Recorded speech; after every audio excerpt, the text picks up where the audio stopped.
Good evening and welcome to the regular meeting of the South Haven City Council. Today is Monday, February 16th, 2026. This meeting is called to order. Please stand for the Pledge of Allegiance.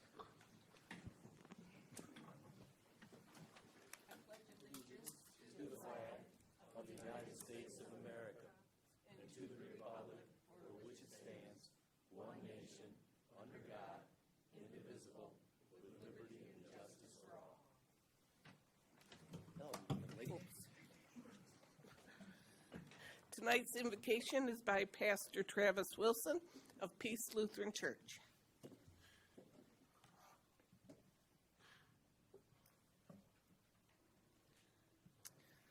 Good evening. Thank you all for letting me be with you. I invite us to pause for a brief moment and in prayer in whatever way is comfortable. We gather tonight as neighbors and public servants entrusted with the care of this community. The decisions made in this room affect real people, families, workers, business owners, children, elders, visitors, and those whose voices are not always easily heard. For those who pray, may this be a moment of prayer. For those who reflect, may this be a moment of intention. Grant us wisdom that is thoughtful and patient. Grant us courage that is steady and fair. Grant us humility to listen carefully, especially when we disagree. Bless not only those who vote tonight, but those who prepare reports and maintain services, keep records, protect our streets, and quietly sustain the daily life of this city. May justice guide policy, may compassion shape conversation, may integrity define leadership. And may this community continue to be a place where people can live safely, work honestly, gather freely, and belong fully. Amen. Amen. Thank you. Could we have a roll call, please, Megan? Of course. Jeff Arnold. Here. Tom Capps. Here. Dave Flack. Here. Mary Hosley. Here. Eddie Polk. Here. Letitia Wilkins. Here. Annie Brown. Here. Thank you.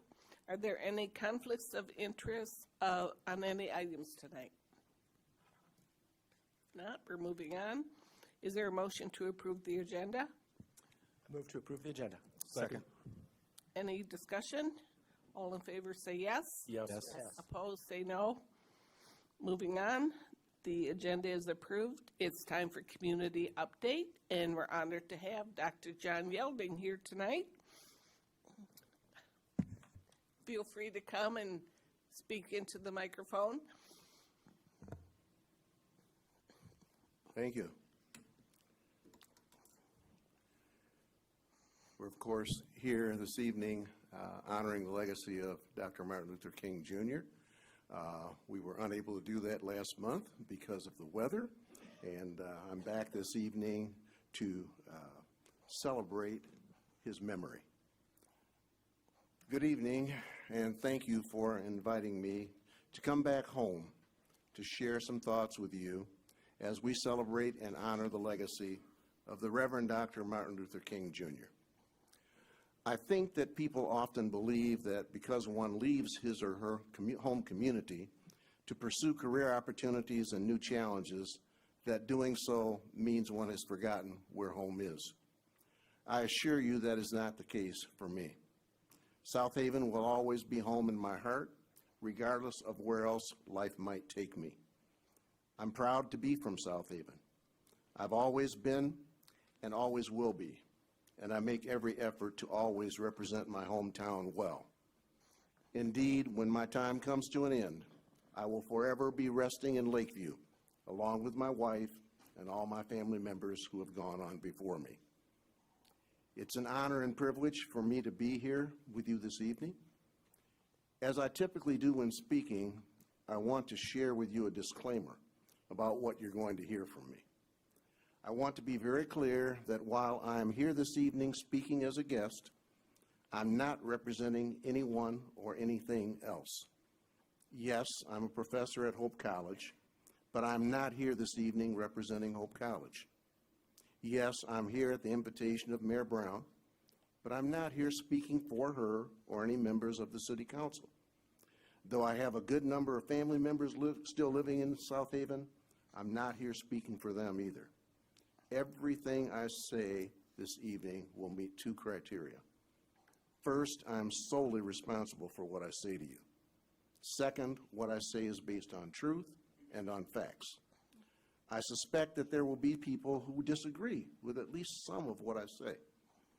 I'm good with that and offer no apologies as I speak my truth based on what I have learned and what I have experienced in my life.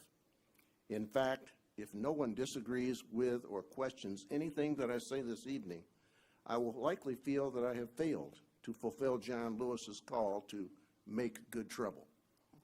Our nation clearly could use some right now.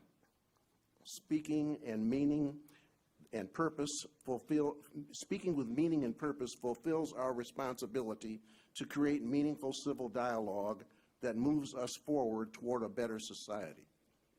I view the invited opportunity to speak not as a platform to promote myself, but rather as a responsibility to promote active citizen engagement in all areas of life.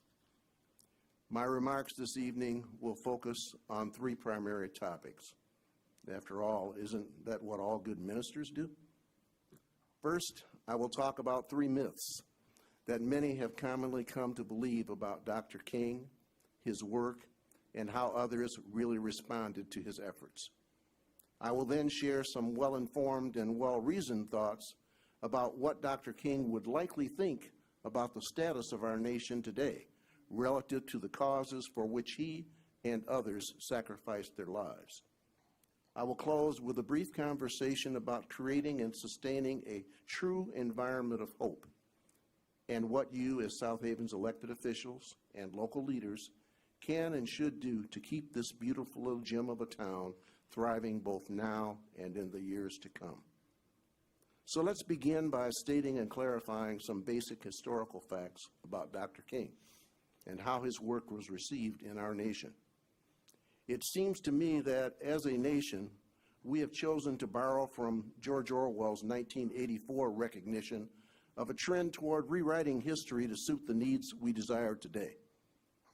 This did not happen overnight, and it did not happen by accident. It's important to understand that as the years have passed, many historians and others have created a romanticized myth that Dr. King was universally loved by all.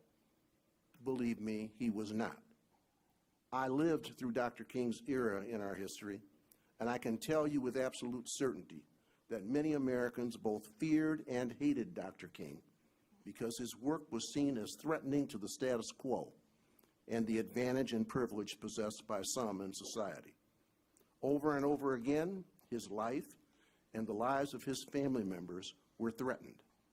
During the Montgomery bus boycott, his home was bombed. I think we have a slide on that one. Yep, thank you. The FBI worked tirelessly to label Dr. King as a communist and even sent him a documented letter from the FBI files threatening him and encouraging him to commit suicide.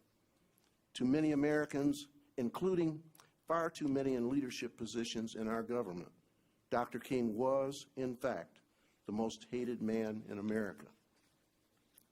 The second myth in our rewrite of Dr. King's history is that because he was a Christian minister, he drew great support from his fellow Christian ministers. Yes, bless their hearts, some Christian ministers did give him some support, even while working with congregations that had no interest at all in his equal rights initiatives. Even the most well-intentioned ministers and congregations most typically echoed the age-old arguments of slow down. Why can't you just wait for a while? And you can't expect us to change overnight. May I respectfully remind you that we've had since 1619 to get this right. Letter from Birmingham Jail now. Thank you. Okay. I wanted to put that up, and I encourage you, if you have never read it, to take the time to do so. It's not real long, and the other thing I'll say, I'm not going to leave it up there because I've learned from watching others, when we leave things up there, you stop listening to us and start reading what's up there.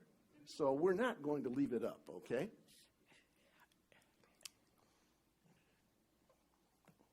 I refer you to Dr. King's letter, as I said. Dr. King was not beloved by the overwhelming percentage of church ministers. They considered him a troublemaker who didn't know his place and saw him as a threat to their social positions.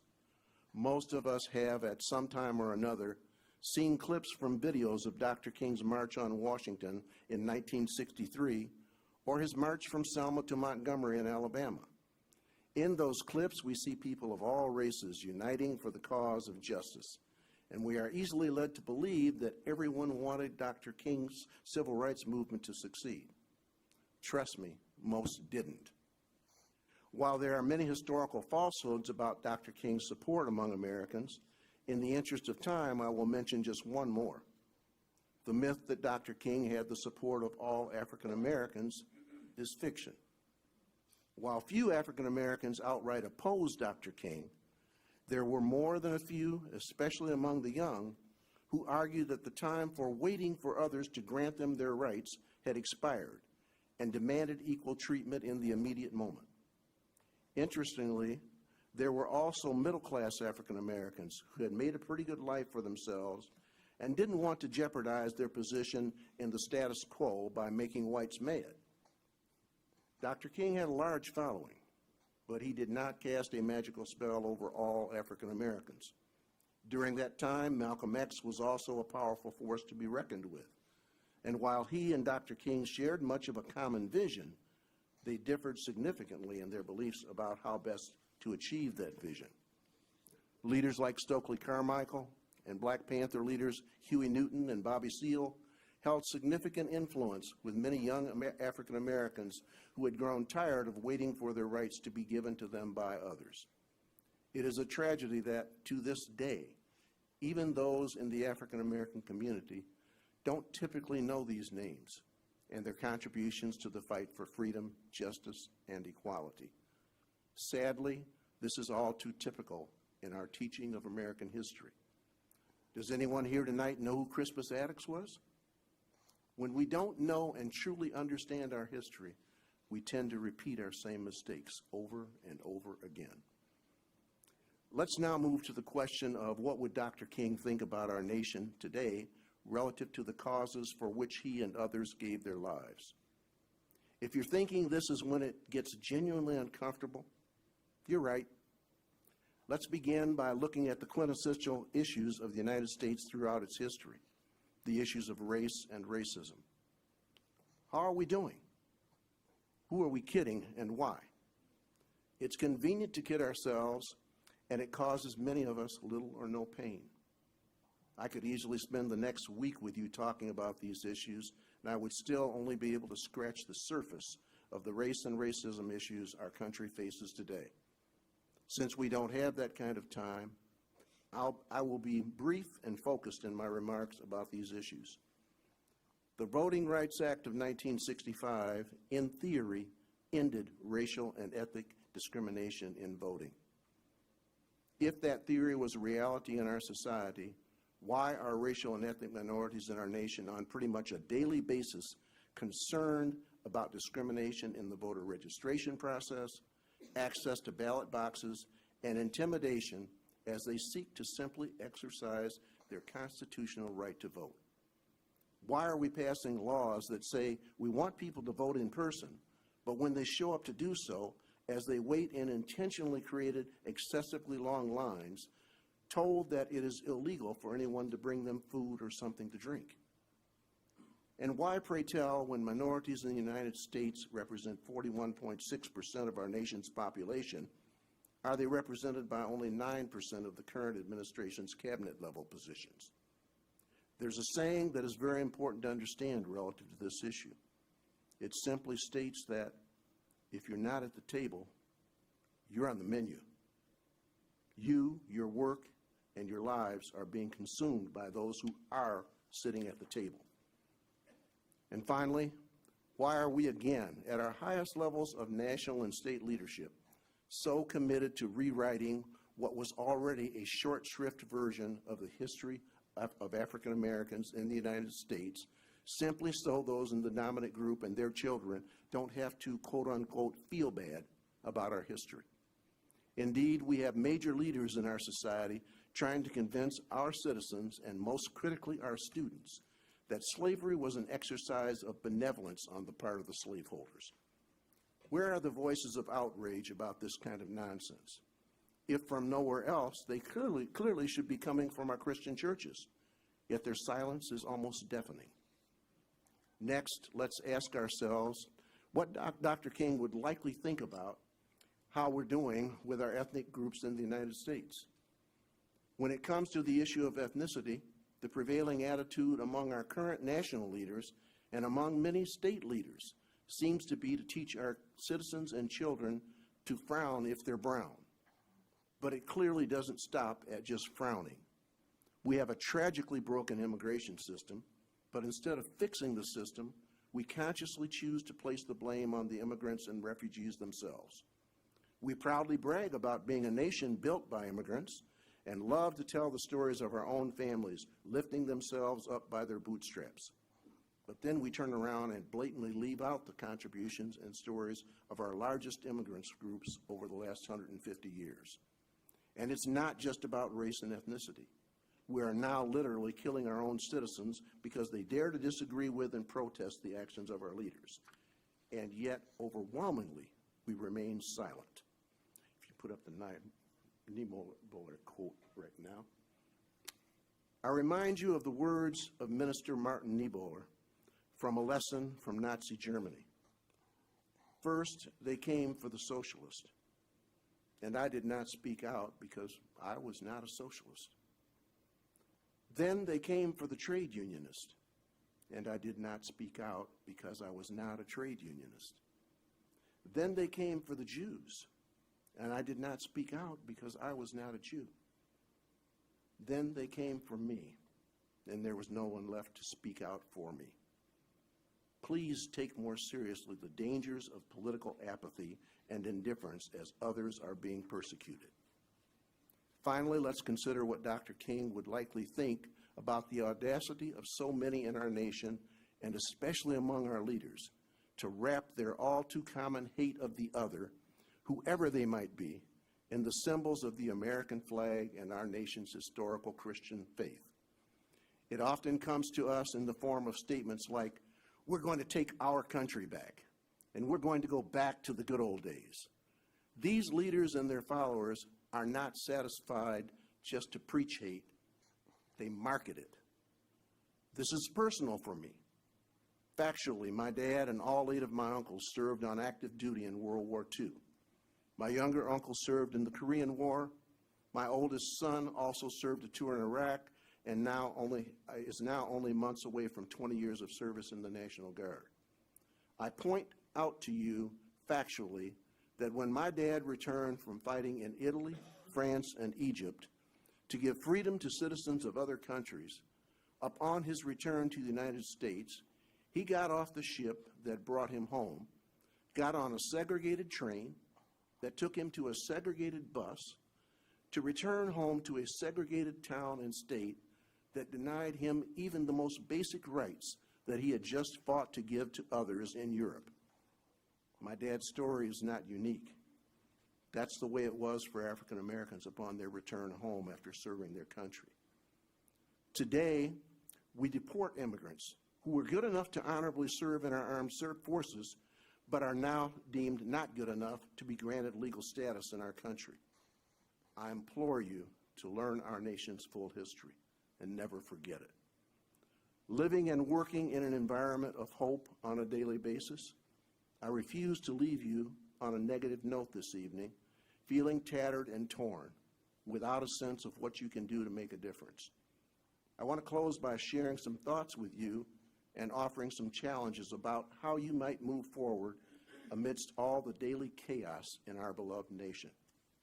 But let me begin by saying again that I'm truly proud to be from South Haven and from my formative school years in Covert.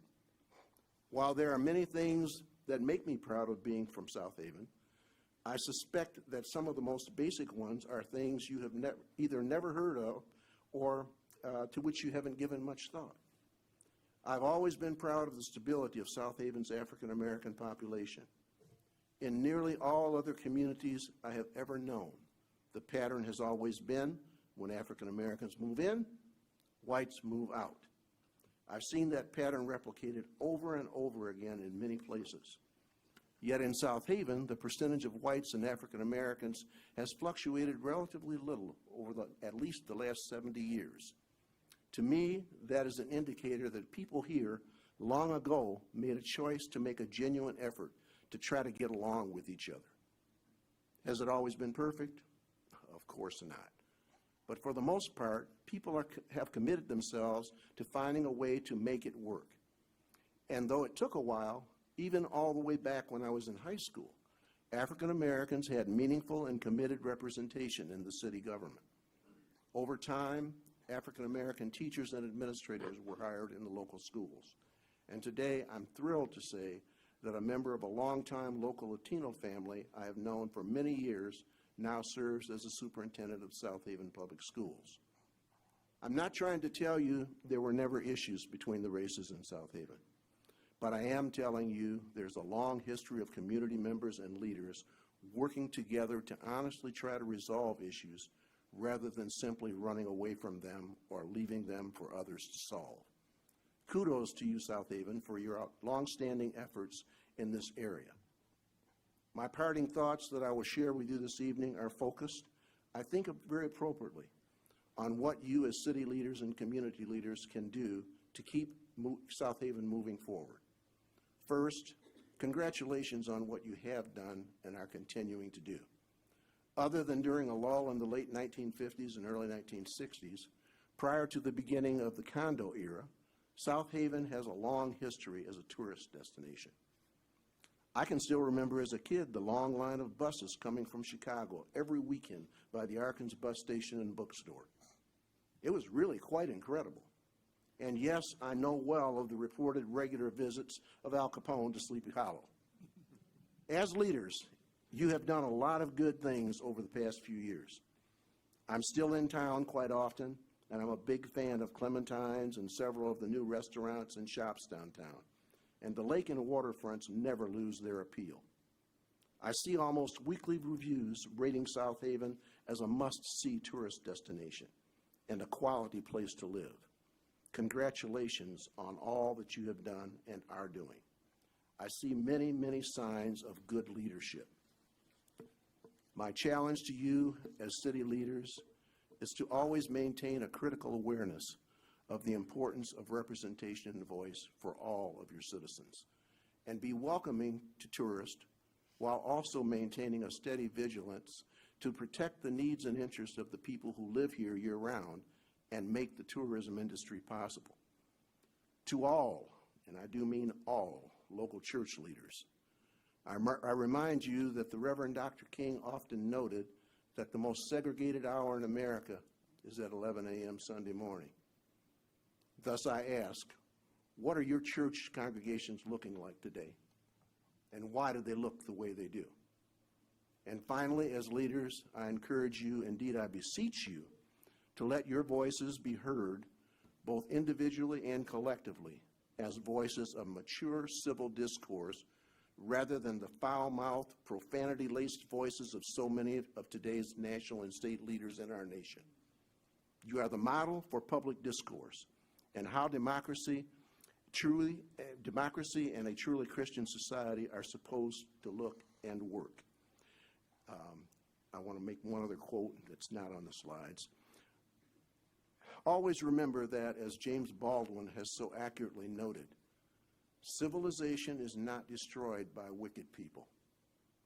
It is not necessary that people be wicked, but only that they be spineless. Now we'll put that last one up.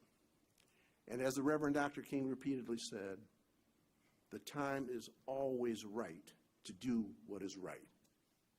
I thank you for your attention and patience as I've shared with you what I consider to be important and timely thoughts as we remember and honor the life and contributions of the Reverend Dr. Martin Luther King, Jr. And, as always, go Rams! Thank you.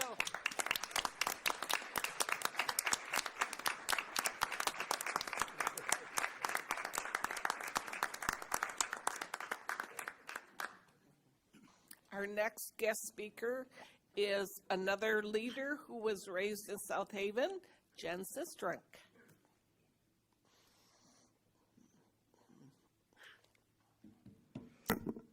Good evening, Council and Mayor Annie Brown. Thank you for having me today. Thank you, Annie, for inviting me. I'm glad to be here. Most of you know I wear a lot of hats, and so today I am wearing the hat of an artist. The reason why I'm here is because of this artwork behind you all. You're facing it, but the crowd is behind you. So what you're seeing here is an exhibition that I worked on with the Black History Leadership Society in 2024. It's called Soulscapes, an exhibition of the history of the Black community in South Haven. And we've got a few members of the Black History Leadership Society here today, and I could not have done this without them. So a little bit of background on what you're seeing here. In 2024, so I'll back up a little bit. My background is in graphic design, specifically communication design, and I just happen to be a big history nerd as well. And so I really like to fuse those two things in the work that I do. So what you'll see in the work back here is a combination of illustrations and historical documents that are overlaid with one another. And Mr. Yelding did such a great job with his speech, but I'm going to try and let the artwork speak for itself. But I would like to give a little bit of background on some of these things. All of the people that you see in the artwork are former citizens of South Haven. You know, Mr. Yelding talked about on a national level and talked about locally and went back to about the 1950s, but these people were the very first early black settlers in South Haven, going all the way back to the mid-1800s to the early 1900s. There are a few people that I do want to mention, a few pieces I'll call out here. I have to turn around to see where they are. So the first piece that you'll see in the corner there is a timeline. So the Black History Leadership Society since the 1970s have been giving out awards to black leaders in the community. You'll see Councilman Eddie Polk is on that list there, and he's on the timeline, so thank you for everything you've done for this community. Moving on, behind that you will see a piece called In Spite of the Handicap. That is based off of a man called James Crothers. He was the first black student in South Haven. He went on to be an author. He went on to be a minister. He went on to do many great things for this community and throughout the country while he was around the area. So another piece that ties into that, if you look over to your left here, this is a very interesting piece. You'll see, again, a lot of my work is illustrations overlaid with actual photos and documents. So this piece here is a reflection of a church that he attempted to build in the late 1800s, early 1900s. And again, you can have a peek, but long story short, he attempted to build this church. Mr. Monroe, we all know the Monroe name, he gave the property to him and the congregation to build a church. And somewhere along the lines during the fundraising, he left town. And so during my research, I wasn't quite able to find out why. A lot of my work came from not only the Black History Leadership Society, but Miss Jeanette Stevie that did a ton of work to help me get to the place that we are, in addition to sifting through old newspapers for well over a year. And again, you can see some of the overlays. Those are actual newspaper clippings that are from the South Haven Centennial at the time that you can read about how some of those things transpired. Another significant figure that I want to point out is Mr. Dungill, which is in the back here. He was the first person of color, first black man to run for office in South Haven. He ran for treasurer in the early 1900s. Unfortunately, he did not win, but he was very significant in the community. He had a barber shop. He was a preacher before there was even a church in town. He was just very well respected within the community. And, you know, you'll see the piece, and there's a couple of different images of him because, like a lot of us, he wore a lot of different hats. Another person that I want to call out, it's just a very interesting story. You know, you hear about all these people that make these significant contributions to the community, but there were regular people too. There was a young man, if you look over in the back corner here, his name was Preston Williams. He was a young man that worked at the Avery Hotel in the early 1900s, and unfortunately he drowned in Lake Michigan. He didn't have any family here. It's a tragic story, but continuing on my research, I found that his coworkers raised money to have a beautiful funeral for him at the time, which was very unheard of, and those folks were not making a lot of money, but they just made sure that he had the funeral that he deserved. And I spent spent a lot of time at Lakeview Cemetery because he is buried there somewhere, and I have yet to still find it. I've been in the cemetery scouring to find him. I know that I'm going to find him there at some point. And again, just some other figures, some of them significant, some of them just had a great story. I stumbled upon a story about a woman that was a former slave, and she came to Chicago to be a fortune teller at the World's Fair, and she settled in South Haven and worked at the Dunkley Pavilion and was a fortune teller there. So there's just a lot of stories. You know, Mr. Yelding, he talked about nationally, talks about, you know, folks in this community, but when you go way back, this community goes back further than, you know, and within the Black community, our history gets lost. And so we have to work really hard to preserve that and to make sure that people see it. You know, I go back into census, and sometimes that's all we have, our census materials. You know, we don't have photographs. We don't have, you know, things preserved over generations. And so I think it's really important when we find these things to preserve them and hold on to them, like Mrs. Stevie did, like the Black History Leadership Society does. They do such great work. And so, again, I will just let the artwork speak for itself. If there are questions or anything, I'm always happy to answer those.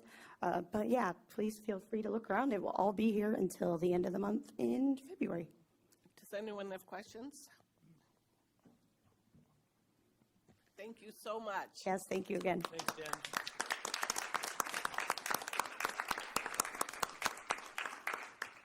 And next we have an update from County Commissioner Gail Pedersen Gladney. Wow, I don't know if I can follow those two illustrious speakers. Thank you for all you've done. And I went to school with John Yelding. And of course, we know all that Jen has done for our city, so thank you. Okay, I just have a report from our county. On January 6th, the board held its annual organizational meeting and elected Kurt Dorough as chairperson. And Paul Shinkario continues, we voted him to continue to be vice chairperson for the 2026 legislative year. The board also adopted the 2026 meeting schedule and approved updated board bylaws and procedures. And I always urge everyone to go on to vanburencountymi.gov so that you could see what the county government is doing. Your tax dollars are paying for the government, and there's a lot of services that we provide, just so that you could be aware of what we do. And I did give out directories to the newest members of our city council. I hope that you'll get to look at those. Some things that have changed, and if you have any questions, please feel free to reach out to me. Tower Pinkster presented the draft facilities master plan on January 13th, and the plan proposes consolidating county operations into 3 primary campuses: a judicial and public safety campus, a public services and administrative campus, and a support facilities. And the location and the key recommendations include constructing a new 911 emergency operations center, phase 1, and a new courthouse. If you've seen our courthouse, you know we need a new one in Paw Paw, phase 2, and as well as renovating existing spaces for administrative use. Our plan is far-reaching. We hope within the next 50 years that we will be able to step by step reach the goals that we have. The board also officially adopted the Community Park Recreation Open Space and Greenway Plan 2026 to 2030, and this adoption is required to maintain the county's eligibility for the Michigan Department of Natural Resources, the DNR grant funding. We received annual reports from the Information Technology Department highlighting the digitization of over 4 million pages, and Human Resources Department, and they reviewed the insurance benefits and paid time off policies. I just wanted to mention too, please make sure that you, if you're interested, to go to the Van Buren Cass District Health Department website. You can find out a lot about what's going on. I'll just mention measles, since we see that in our country now. I think it's over 906 cases nationwide. Right now, Van Buren has 30 measles cases. And the website encourages residents, and I do too, that you ask your doctors, families ask their doctors or the health department about immunizations for children or for themselves if they've never been immunized and never had measles, so that you can get your questions answered, and if you decide, you can decide with knowledge what to do. As far as the Palisades Power Plant, the date for reopening has come and gone, and as some of you know, the main feature that we want to make sure with the Palisades Power Plant is safety. So right now, as I understand, and Councilman Polk could tell me if it's different, that they don't have a specific date, but they're working toward that. Okay, Randy Pete, who served many years on our county commission, passed a week ago from today. And he represented District 5, and we're very sorry about his passing. We know he's had a long battle. He is a survivor of Agent Orange, or he was a survivor of Agent Orange, and he served very well on our board. Also, the Southwest Michigan Planning Commission has a board position that's open for Van Buren County. If you're interested, please call our county administrator, or you can go on our website to see about the application for that board if you're interested. Tomorrow, we should be having the Southwest Michigan Planning Commission meeting, and we're going to be receiving a report from Marcy Hamilton about coastal management. So I'll be able to tell you more about that at our next meeting. And then the last item is, I mentioned many times about mental health services for our county, and how there was a move by the Michigan Department of Health and Human Services to privatize that, those services. But as of now, they are not continuing with that process to the privatization. We don't know what's going to happen in the future, but it seemed like the ruling said that they would have to do a lot of changes in order to carry the privatization out. So that right now is stalled, thankfully. So we'll keep you informed on that. Do you have any questions? I'd like to comment on your, when you asked about, mentioned about Palisades, there's no definite start date. I don't want to tread on Mr. Nick Culp's territory. I'm going to speak on my own behalf as an employee. Okay.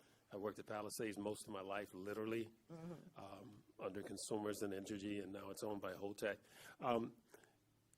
What makes me feel good about what we're doing, we've missed several, well, at least a few startup dates as we had planned.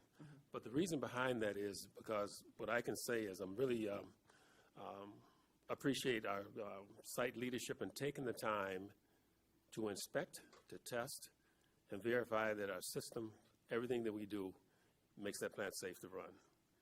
So from my perspective, I'm not concerned about how long it takes it to start, but it will start and it will run safely. And that's coming from me personally. Well, thank you. I'm very happy that that's the case, and thank you for your comments. Thank you. Are there any questions? No? Okay, thank you very much. Thank you.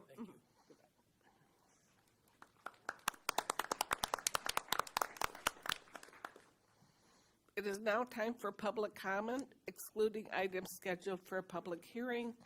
This year, we have new rules for public hearing. We have one time for public comments, and there will not be another time for public comments at the end of the meeting. So this is the time. You have 3 minutes, and you can talk about items on the agenda, off the agenda, any topic.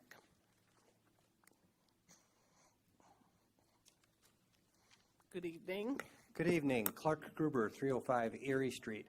I am here solely because John Yelding is here tonight. I had John as a history teacher in high school, and I can attest that many times John would take a little extra effort to tell us interesting Black history that was not in our history books. And I can tell you, I'm in my 60s now, and I still remember that. So I just want to publicly say thank you, John, for my education. Thank you for speaking up.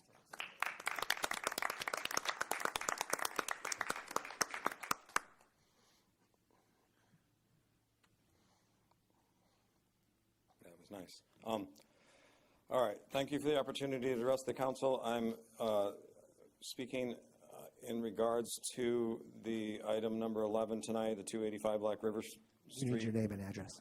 I'm Nick Yetter. I own the property at 288 Park Avenue, which neighbors the property at 285 Black River to the west. I'm in opposition of the rezoning for the 285 Black River Street property. As stewards of the community and fiduciaries to the city, I'm surprised at the considerable trust being placed in one company with no formal assurances that they will ultimately be the ones to develop it. On the City of South Haven Tax Registry, 285 Black River Street is owned by Black River SH LLC. I assume this is associated with King Company or someone with the last name King, but they've definitely added a layer of personal protection with the limited liability company. At the last City Council meeting, there was some enthusiasm expressed about condos on this property meeting middle housing property pricing. I also heard it referred to as workforce housing. I don't think the selling price of the unit makes it middle housing. The price per square foot does. To be considered middle price, they would need to sell in the $175 to $200 per square foot range or lower, and that would be about half of what the surrounding condos have been selling for recently. So I think further assurance of the pricing of these units is also prudent. This infrastructure at 285 Black River Street is not equipped for increased density. Additional units means more strain on water, sewer and stormwater systems, and city services. The lot itself is unusual, irregular shape, sits extremely low, and often has standing water, consistent with being in a flood zone. Reducing the green space by splitting the lot will only worsen drainage and erosion issues. I'm concerned with this property causing erosion issues at my property, which sits on a hill adjacent to 285 Black River Street to the west. You have 1 minute. As well as neighboring properties. This rezoning would also add to ongoing parking challenges and congestion along Black River Street. Finally, approving the request would create a problematic precedent. If this lot can be split despite an existing zoning and draining issues, other parcels in the city could pursue similar requests, resulting in changes to neighborhoods that residents never agreed to. Again, I oppose the rezoning of 285 Black River Street. At the very least, you should require that the owner of the land provides a proposed building plan, a survey confirming whether the property is within a flood zone, a formal commitment that the King Company will serve as a developer for the project. If they're as wealthy as everyone keeps giving them credit for, this should not be an unfair request. Thank you for your time and consideration to this opposition. Thank you.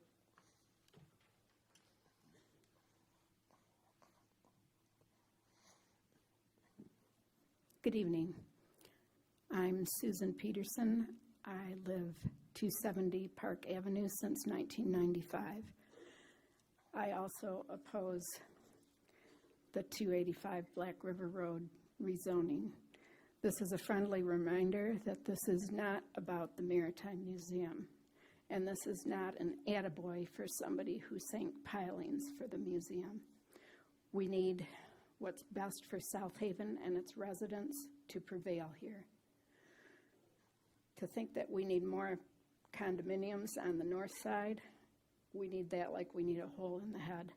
We have enough already. The parking, the congestion, the traffic, especially the bridge traffic, is maxed out right now, as is our infrastructure.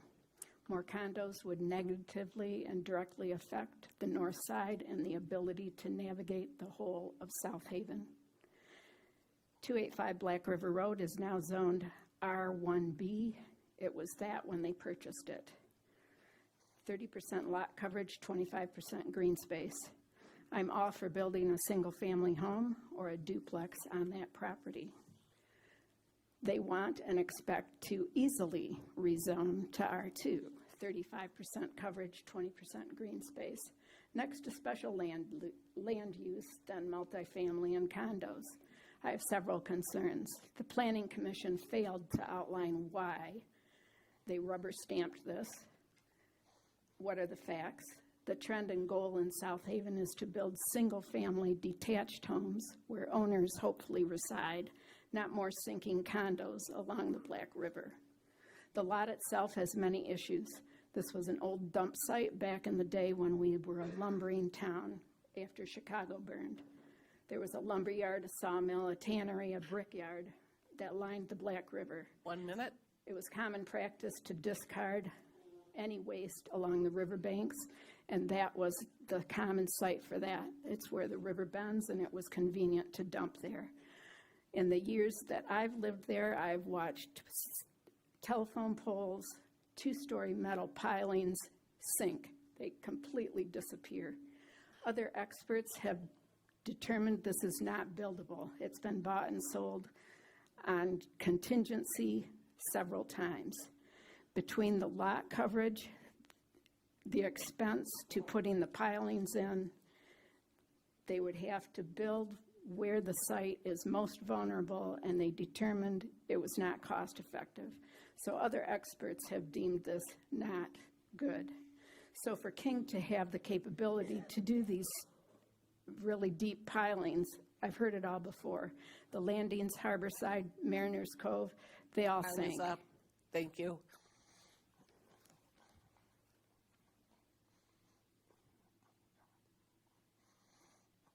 Good evening. Good evening. I'm Joe Donnie, live at 280 Park, right above the Black River question that we're talking about tonight. I can tell you personally that I've seen people come there and do, and this goes back maybe 5 or 6 years ago, and do water treatments and push pipes down into it. And there is really a water plane. I mean, there's just gushouts when they shove anything down there. It's really a terrible place to build something. I can't imagine anything sustaining some time. And I always thought if there was such a good area to build on, the Harborside condominiums would have put some of their more condominiums in the same area. They stayed the hell away from it. So I just don't see how it'd be feasible to put something in there that would sustain itself with all the water there, because the foundation would crumble in that. And as far as parking, I can't imagine where the people are going to park if they're there. So I appreciate your time, and take care. Thank you.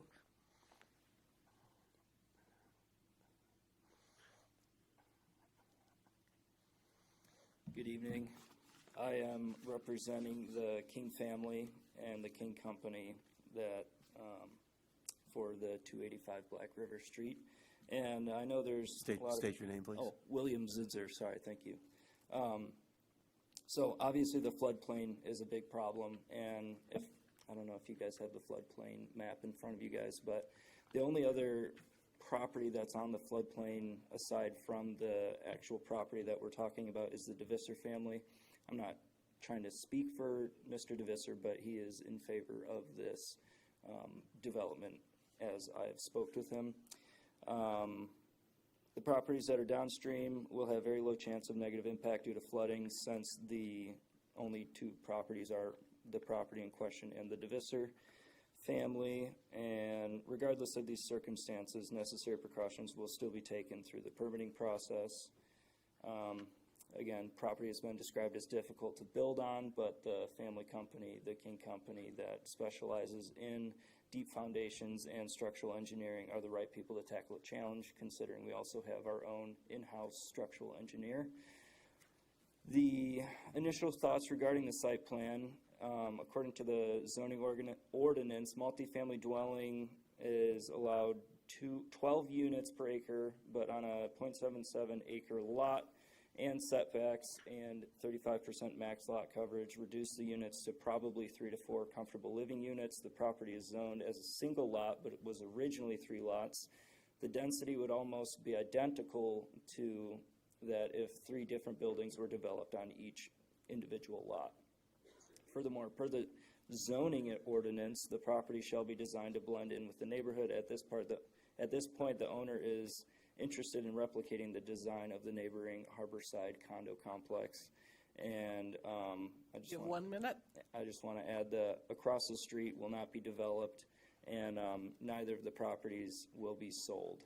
The parking issue will be dealt with in the design of the site plan, where the city engineers will be able to do their due diligence.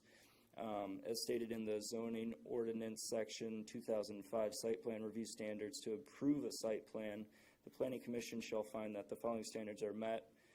There's a proper relationship between the existing streets and highways within the vicinity, and proposed deceleration lanes, service drives, entrance and exit driveways, and parking areas to assure the safety and convenience of pedestrian and vehicular traffic. I also want to just note that a lot of these problems are part of the special land use process, and this is just the rezoning discussion. And again, all of these issues will be dealt with and Your time is up. considered. Thank you. Thank you.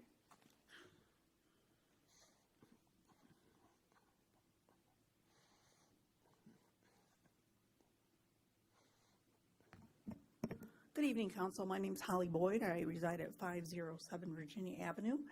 And I'm here tonight to talk about number 17 under new business, about the rezoning for Virginia Avenue and the PUD. We live in North Haven Village on Virginia Avenue, and we are not against a development that wants to go in behind us, but we purchased the property that they would like to rezone. And unfortunately, when a title search was done and we bought it from a delinquent tax purchase auction, there was nothing listed about an easement. Neither the bank, the state or the county, or Chicago Title found anything about an easement. It was taken out of our property was taken out of PUD to make it green space. The original landscape of it was we were supposed to put 8 more condos there, but we found the land much too soft to be able to do so. And that green space was going to be for recreation and children's activities. And at one point, we tried to put a jungle gym back there, but the land was so soft that we could not do that. We are going to need very deep cement support to do that. And because the land is so soft, because there's artesian springs in the property that they'd like to build on, and also butting up to our property as well, we have had to put in water management and drain fields, and also the hill that we're talking about, that is our additional property that this PUD would be considered and working on, has caused our pool and also our hot tub to have a lot of damage year after year because of the rundown from the hill and the water and the soft property that we have now. I also spoke about this, and it was concerning at the December council meeting, and the city attorney was supposed to get back and keep me apprised of what was You have 1 transpiring minute. with this, and never was anything communicated to myself. In the January meeting, it was also supposed to be communicated through the builders to our HOA president, and nothing transpired in that situation either. So I just want to share with you, we really hope that this rezoning does not occur for those situations, and at least more research needs to be done because of the reasons I stated. I appreciate your time. Thanks so much. Thank you.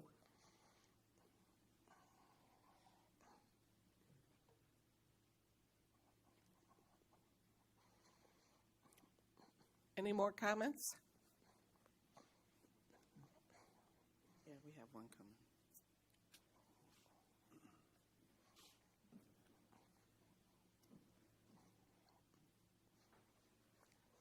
Good evening. My name is Jerry Perry, and I am here on behalf of Susan Shaver, who resides at 323 Fruit Street, concerning a matter that took place at her home on September 28th. She noticed that her downstairs basement had flooded. She reached out to a local handyman who informed her that the issue did not stem from her private plumbing, and it was most likely the city's water system. She then contacted the city of South Haven, and they sent out, the police department sent out a representative by the name of Mark, who was able to resolve the issue with her water at the corner of Fruit Street in Indiana. He then met with Ms. Shaver just to confirm that the situation had been resolved. She offered him to come into her home to take a look at her pipes. He declined. He stated that this was a city of South Haven issue. She unfortunately noticed shortly after that, her heating system was not working. She then reached out to Haven Heating, who informed her that the issue was a result of the water that was in her basement. She then reached back out to the city of South Haven and spoke to a Kate, who told her that she would need to turn in some different documents and make a claim, which she did, and Ms. Chantel helped her get all of her required paperwork in on time. It was reviewed by a Dana Bird, who denied her claim and stated that she needed to contact her insurance company. She contacted her insurance company. They did their own review and then told her that it was a city of South Haven issue. So she is now going back and forth with the city of South Haven and her insurance company, and she is hoping that this board can help her hold the city of South Haven accountable for the damage that was done to her basement and her heating system. Thank you. Thank you. Any other comments? If not, we are moving on to the consent agenda. Is there a motion to approve items A through H? I motion to approve. I believe it's items A through I, actually. Thank you. Yep. Is this the point I would ask that items G and H be moved to special business? Okay.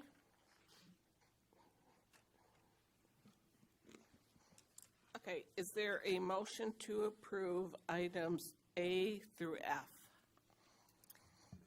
Could we do a motion to approve items A through F and I? Second. Yep, thank you. Is there a second? Did you second it? Okay, could we have a roll call, please? Of course. Arnold, Yes. Capps, Yes. Flack, Yes. Hasley, Yes. Polk, Yes. Wilkins, Yes. Brown. Yes, Motion carries. thank you. We're now moving on to special business, items G and H. Mr. Capps. Yes. Do I have to ask for an approval of the agenda to talk on it, or you just want me to talk on it? What, Thank you, Madam Mayor. Councilmember Capps, if you would just briefly state your reason for removing the items, just so council has an idea of the basis for the removal. Sure. Then I've city manager will be afforded an opportunity to introduce the items to hopefully provide some additional context. And at that point, the mayor could call for a motion, and the council could debate, assuming a motion is made and seconded. Okay. I think with what Double Hall Solutions has done, we're following some of that, but not all of it. One of their big thing was have a sustainable funding for it. I don't think that's been presented yet. They also said, when you move into this, move in slowly and watch your budget. We don't know if we can get enough lifeguards to handle the whole project. And my thought is that a couple of the bigger towers, which are a lot of money, we may not need both towers. Maybe we only need one to get started. And I understand the reason for the tower probably is that we have no office or place to store equipment or people to get out of the weather. But I think the size facility that we need, one would probably suffice. And I also think that the other two smaller towers, we might possibly be able to source them locally at a lower price. For all due diligence, I don't want to stop the program at all. I would like us to maybe look at buying one tower given a week or so to maybe find out if there's somebody local, which I know a couple people that do stuff like this, and maybe we could save us some money instead of spending $85,000 on projects. Maybe we can have these towers in more in the $50,000 range. So that's the reason why I'd like to have us talk about this. Okay, do you have a motion? My motion would be to have, to approve and have discussion on it. To approve what? Well, do they want us to approve this to have discussion? There should be a motion on the floor to have debate. Okay. If I may, Madam Mayor. Go ahead. Kate, do you want to have anything to introduce the item? And then, Yes. assuming any further introduction, Mayor, then you could then call for a motion. I would suggest if the desire is to have debate on the approval of these items, that the motion be to approve items G and H, or you could take them one at a time. Might make sense to keep them together. And once the motion is made and seconded, there could be some debate on the issue. Okay. So to get us started, yes, these are expensive, and this is something that we were aware of, basically from the U.S. Life Report as well. These prices are not too far off from what we thought from USLA. Now, we do have the DHS report that's cautioning us to ramp up slowly, but we had looked at a number of different vendors, and our preferred vendor wouldn't be able to deliver anything until after the summer season, which really doesn't work for us. We are trying to get these in place by Memorial Day because that's what our goal is. I do have Chief DeBoer up here, and he is part of our steering committee, which includes HR Director Kim Wise, Chief of Police Adam DeBoer, Shays Director Brandon Hins, and Beach Safety Matt Day. And we have called around and looked around a number of different places for beach towers or these lifeguard chairs. And I'll let Adam speak on some of this, but we also did call other agencies that have a lifeguard program to see if they have any equipment that we could take. And they said, you don't want our stuff, it's too beat up. Adam? So the big towers that you're talking about are actually a one-person tower. They make them much bigger. That's the smallest one we can get. It's called the Stewart Tower because they were designed and built for Stewart, Florida. The company that we use is, I think it's BEI, Bosch Engineering Incorporated, maybe. Don't hold me to that. That's also who we're using to get the beach chairs. We went 2 towers and 2 chairs to keep costs down. South Beach is a very large beach, so to use 1 tower would be impossible. It would put our lifeguards at risk during a rescue, which is why we have 4 towers. So the plan would be to spread the actual tower, the Stewart Tower, out, and then put a chair between it and a chair on the end. The Stewart Tower is nice because it allows our lifeguards to get out of the weather. These lifeguards are hopefully going to be out there around Memorial Day. It can still be awfully cold on the beach. They could potentially be out there on a rainy, drizzly day. They're going to need a spot to get out of the weather. Beaches are not busy on those days. However, there are people in the water on those days. There are kiteboarders, there are surfers, there are bodyboarders or body surfers in the water on those days, and they deserve the protection as well while they're out there. On those type of days where beach traffic is less, we would probably go with a 2-tower system, and we would use our 2 big towers and probably not staff the chairs. Yes, it is expensive. The ones out of California that we were looking at were, I believe, a little more money. And it would have made us use 2 vendors. So switching to the Stewart Tower keeps us to 1 vendor, which keeps kind of maintenance cost and reordering down. If something goes wrong with any of our towers, if we have 1 vendor, we know who we have to call rather than searching for, okay, which vendor did we use for this tower or that tower. So Matt Day did a lot of running around and check on it. Again, we're trying to get this going by Memorial Day, so we need to get something in that we can use right away. That doesn't mean in 2-3 years, if we find someone that we can source this through or somebody local can build them for cheaper, that we couldn't change plans and go that direction. However, right now we don't have time to develop our own stand for here in South Haven. Yeah, and I would also say that, yes, council is due a payment plan or how we're going to pay for this. I do want to assure you that we do have fund balance that we are making these purchases out of. We're also trying to be cognizant about what assets we have right now and what do we absolutely need. So we're also trying to be cognizant of what's coming in and what's coming out, and plus what we do you. And we do believe that we're going to have a payment, we're going to have a cow about it, not literally, but we're going to have a committee of the whole about how we're going to be funding lifeguards, and that's coming up. Kate also mentioned us reaching out. I reached out to my contacts in California, who reached out to their contacts in California. And just with budgeting, they're seeing the same thing everyone else is, right? They've got to cut where they can cut. Equipment is one of those things that they cut. They use the equipment until they cannot use it anymore. It used to be that they would get rid of stuff on an annual or triannual basis. Now they use everything until it's end of life. So getting used equipment or even used towers is just not feasible any longer. Kate, if I may, my understanding of the issue is, and I want to verify, one, that there were multiple quotes, and we reached out to several people, which we did, which is great. The plan to start with 4 makes sense because it's a very large beach, and it's a very busy beach.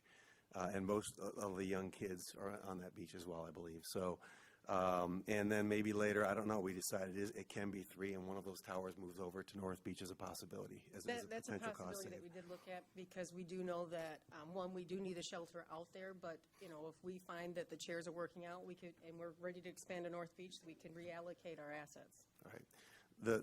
I guess the price didn't shock. I mean, it is a nice unit. I like what we're putting in there. And it should be. We want this to be right, and we want it to work the right way. And so we need the right equipment for that. I think there was a big disconnect between what DHS thought and what USLA maybe thought for the pricing of the towers. And maybe that drives some confusion in the discussion today. I'm not sure. But I like what we're doing here. I think that is the right price. And timing is, as you said, Adam, becoming critical with May 31st right around the corner. So. I actually got a text from Chris Brewster when he saw the packet, and he was very pleased to see that the Stewart Towers were selected. He knows about them from dealing with USLA beaches in Florida, and he was pleasantly surprised at the direction staff was looking. Mayor, did you want to have a motion so we can have debate, or are we still in information gathering? Just a second. Councilwoman question. Yeah. Hasley. So you had said they're single chairs because the photo has a double chair. So the Stewart Tower is a single-person tower. There's enough room for one lifeguard to get inside. The chairs are a double-person chair with an umbrella over the top, which they would actually look at the way our beach lines up, the direction of the sun, and personalize it to the beach. So they would make it so the guard would get the most cover from the umbrella. By sitting in either, whichever seat has. It's tiltable? The umbrella covers both chairs. It's an awning style. And it's light enough for them to physically move? Oh, I don't know about that. Because you had said move to position. Yep, so all of the towers would be movable. Even the big Stewart Tower comes with tow cables. We can hook a loader or equipment to it, backhoe, excavator, whatever they call them. Okay, that makes more and sense. then they would move them, they being DPW, would move them into position for us. I'm assuming they would have to do the same thing with the chairs. I don't think people are going to move them. I don't believe so.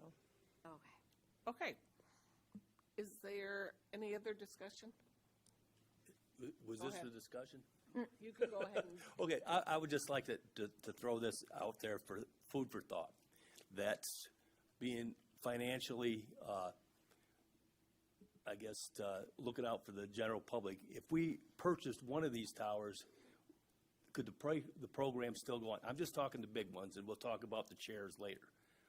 And I would think we could save $30,000, and we could find out how the program's going, find out if we got enough lifeguards, and then later, once we develop the funding, say, hey, we need another one of these.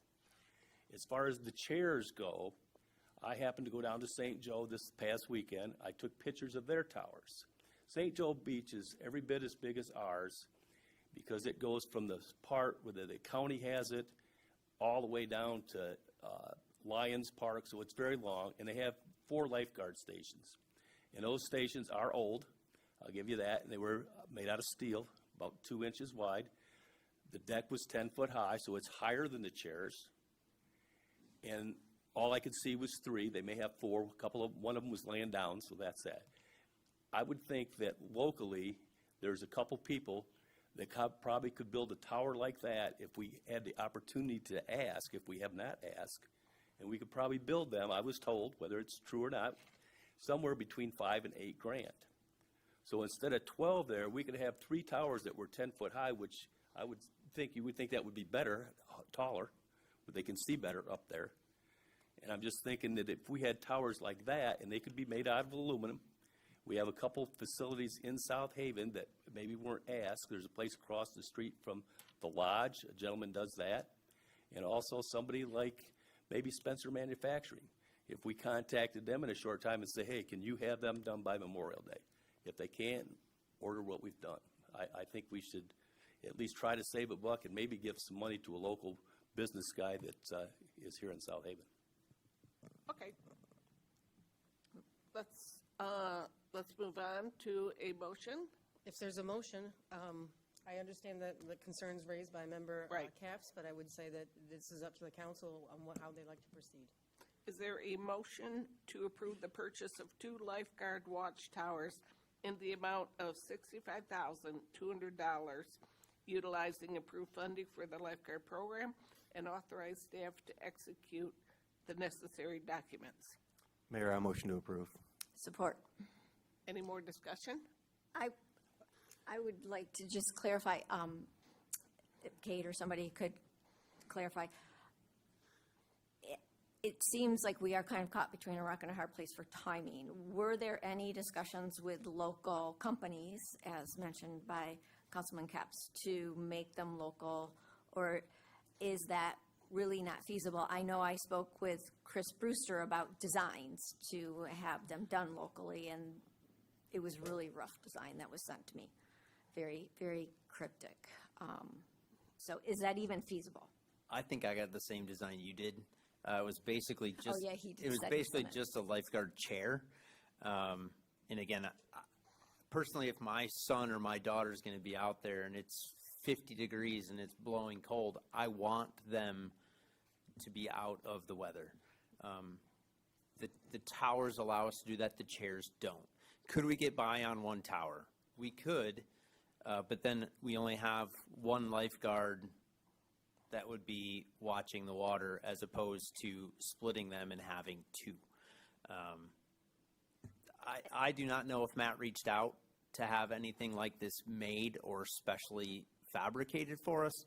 I think we were thinking of the time factor because we were already told by one vendor that they couldn't ship until after the summer. So I don't believe that we reached out to anybody local. We were doing it to what can be manufactured and sent here in a timely fashion before Memorial Day and be erected and in place, and we understand how to use it, and we can get trained on it. So, And towards your comment, I know the USLA report did indicate 2 covered stands for the very reason that you mentioned. So thank you for being cognizant of that. And I'm not an expert, if I may speak. I'm not an expert, but I would be concerned about specifications and tolerances that are needed to go build a stand like that.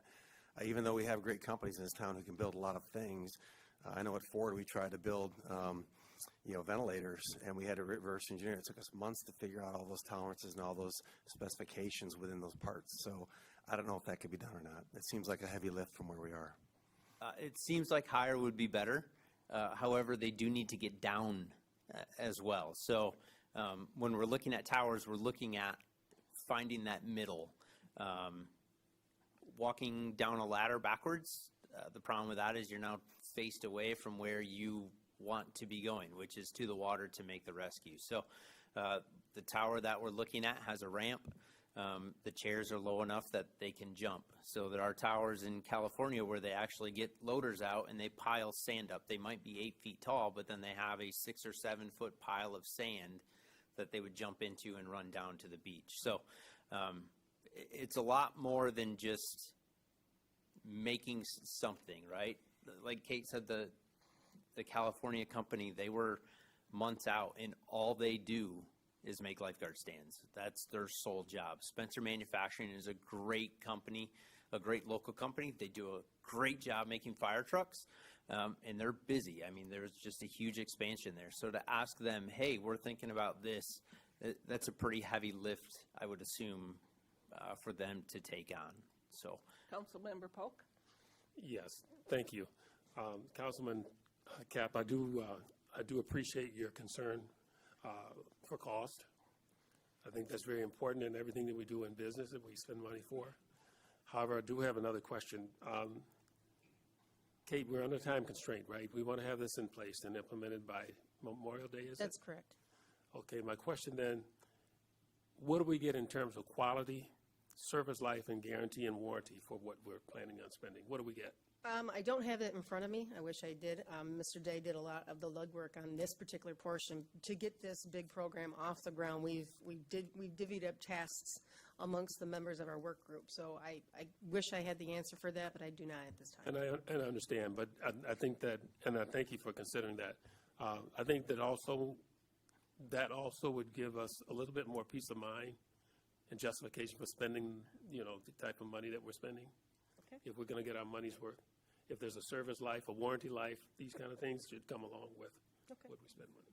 they are designed to be used in a saltwater environment. Okay.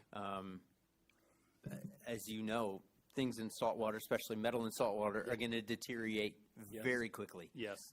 In the Stewart Tower, like I said, was specifically designed by Stewart Beach, Florida, which is why it has the name Stewart Tower. So if they're using them down there, for us using them up here, again, I don't have the actual specifications with me. They're in an email. It might have it, but it's just okay. I just want to make sure that's put on the table. It's definitely something that we considered. Terrific. Thank you. I think we're limited talking twice on the subject. Councilmember Arnold. Chief DeBoer makes perfect sense to me. I'm sure Matt Day did his due diligence, but I will not be voting for G and H because the equal number of people that told me they want lifeguards and equal number of people told me they want to know how this is paid for. I understand that we have the money earmarked from a previous budget to make some purchases, but these voters are telling me they want to know how is this going to be sustained. And as we haven't seen a budget yet, I have, like I said, equal number of people telling we want lifeguards saying, show me how we're going to pay for this.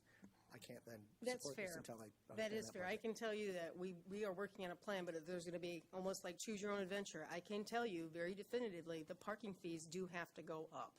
What is also not on what it should be on the table is that this is the last year for our 3-year annual pass. We need to have a good conversation about, do we still need to give out that pass because that's money out the door? There's some hard decisions that this council is going to have to make, but I can tell you right now, we are looking at the parking fees going up.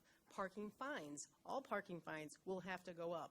All the fines and fees that are captured on the beach goes into the Beach Enterprise Fund. That's where the revenues for those beaches come from. They also pay for the beach patrol. They also pay for capital improvements. And we do know that we have some aged structures out there. We also know we have undersized structures. So those are the 3 things that I need to figure out on how we're going to pay for this, because we do have things we have to pay for, as well as our annual operations on that beach. So I do understand that maybe council doesn't want to take action at this time. I will tell you that if we can't put the order in, I don't know if we will have towers by Memorial Day. I think we're ready for a roll call. I have Oh, a question. I'm sorry. So if we don't have the towers, then we don't have a lifeguard program. You'll have lifeguards, but I'm not sure how they're gonna watch the water without standing on the beach. Adam, do you have any suggestions? You've trained in lifeguard. We could stand on our side by side. Water, like just foot patrol along the shore. We will make it work. It just may not be the best. And myself and the people on the committee for this want it to be the best. We don't want to put something out there that is, for lack of a better word, half-baked, right? We want to have, and we feel we have a good plan in place to do it, and this is kind of a step that we need to take. Now, you have 2 options also. There's G and H.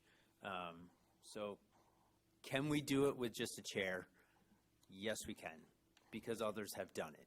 St. Joe, New Buffalo. But again, my plan is to have this the best it can be. And to do that, the Stewart Tower, in my mind, is part of that plan. Thank you. I think we're ready for a roll call. Caps? This is for item G, just the watchtowers, not G and H. I thought the You need a motion was motion for for that, I both of believe. them. Oh, I thought it was just I a thought the for motion one. was, I thought, I motioned for both, I believe. oh, I That's what I apologize. thought, Annie had too. only read the first motion, and so that's why I had them separated. Yep. Yeah, no Okay. worries. So I So will I motion to approve item G only and amend my prior motion. So this is for G only then with the, We need to have a second. Support. okay. Okay, back to it. I'm glad I asked for clarification. Caps? Reluctantly, yes. Flack? Yes. Hosley? Yes. Polk? Yes. Wilkins? yes. Arnold? No. Brown? Yes. Motion carries. Thank you. Now moving on to item H, council will be asked to approve the purchase of 2 Bosch Rescue T lifeguard stands from Bosch Enterprises Incorporated of $20,930 and not to exceed more than $35,000, utilizing approved funding allocated for the lifeguard program.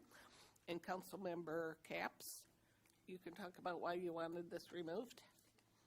I think we've kind of went through kind of that. done We're that. okay? So you do need to clarify that the vote you just took was on the amendment of Dave's motion, or Member Flack's motion. So now there has to be a vote on item G, Oh, correct? okay. Dave? Attorney Everly? Technically, it is the motion as it is stated by the mayor that is the motion on the table. But given the confusion for everyone, I think it would be appropriate to just do another vote on the motion, which was the motion to approve the items listed in G, just to clarify. And then when we get to H, under our new rules, after Kate introduces it, which I don't know if there'll be any more introduction, I would suggest that the mayor call for a motion in a second, and then following a motion in the second, the mayor could then open up to debate. And again, under the rules, each member has a combined time of 5 minutes, and speaking no more than twice. Thank you. Okay, another roll call on item H, please. G. On G. Gee, Yes. sorry. No problem. Flack? Yes. Hosley? Yes. Polk? Yes. Wilkins? Yes. Arnold? No. Caps? Yes. And Brown. Yes. Motion also carries. Okay, is there a, item H, is there a motion to approve the purchase of 2 Bosch Rescue T lifeguard stands from Bosch Enterprises Incorporated of $20,930 and not to exceed more than $35,000, utilizing approved funding allocated for the lifeguard program? Mayor Brown, I motion to approve item H. Support. Any discussion? I have a question. I'll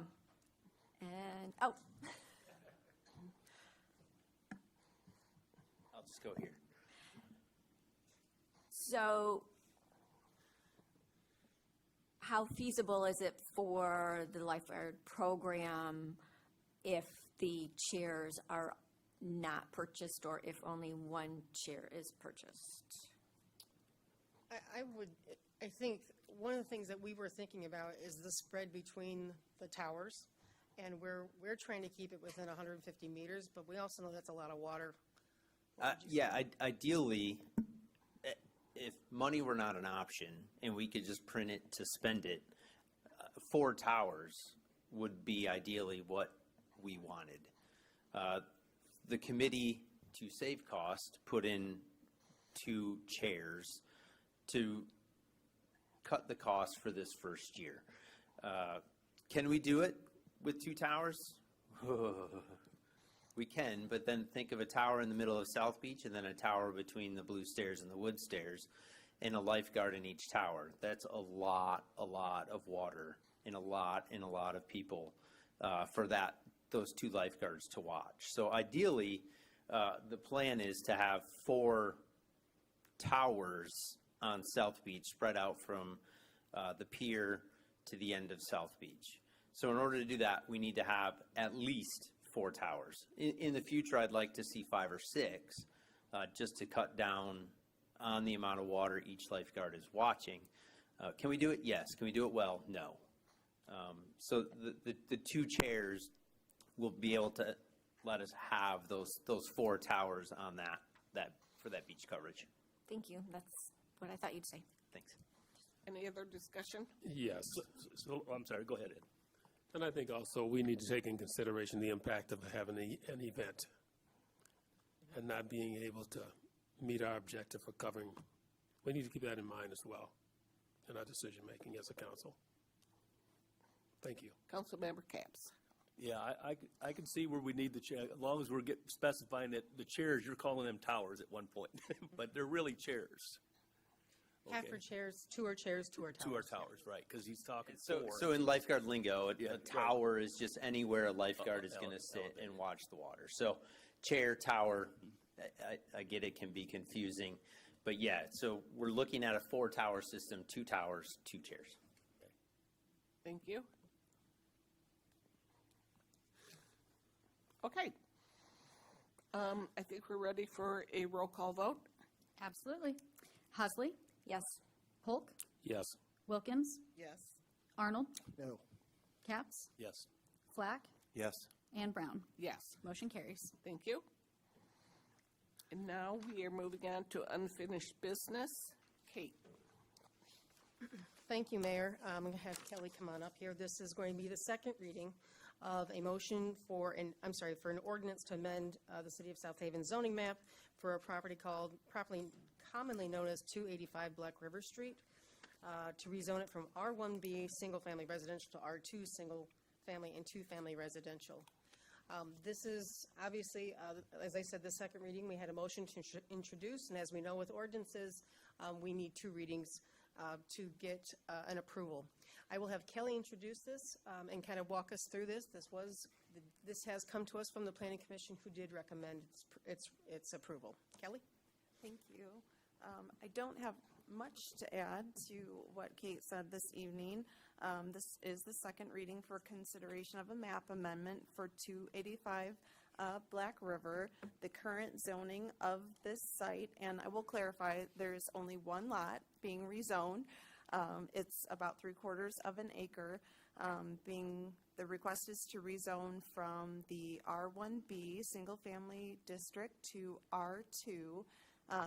The primary difference between the 2 districts is that the R2 district allows for 2-family housing by right and multifamily housing by special land use, as you've already heard this evening.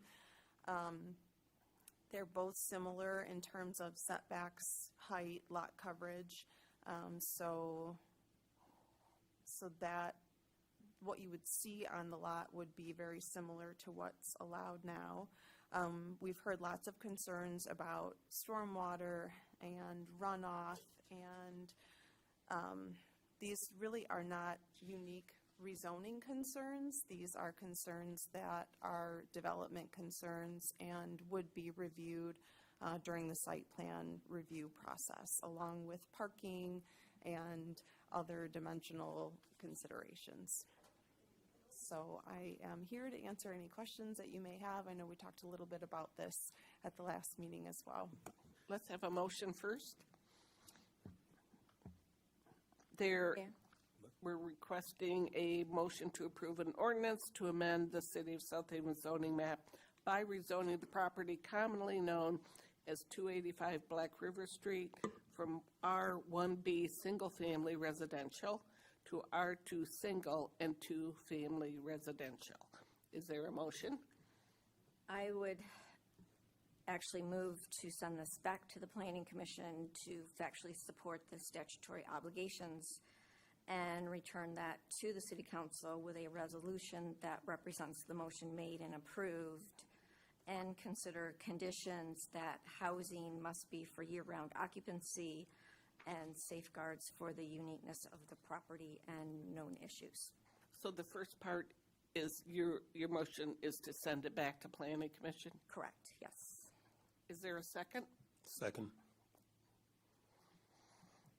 Okay. Roll call? Well, I think we might Discussion. have Oh, discussion. Yeah. So, I have made this motion because the Planning Commission resolution does not align with what was removed and supported by the Planning Commission. And I had brought this up to the city manager to modify it to come into compliance with what was approved, and it wasn't. The because was not included, because as at the end of each of the elements for approval of the rezoning.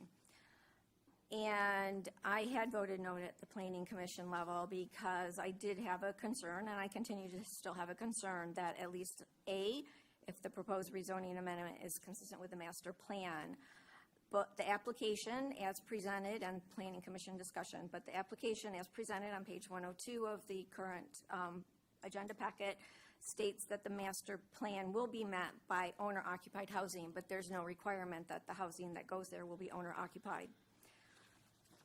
If the city truly wants to ensure that, that would be a condition.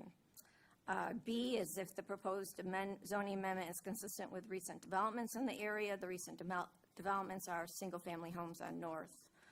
D, if the existing or planned public infrastructure satisfies that. We have heard that water and sewer have capacity, but we've also heard that there are overflows and other issues. So it's not clear that the continued housing that we allow can be met with our current capacity.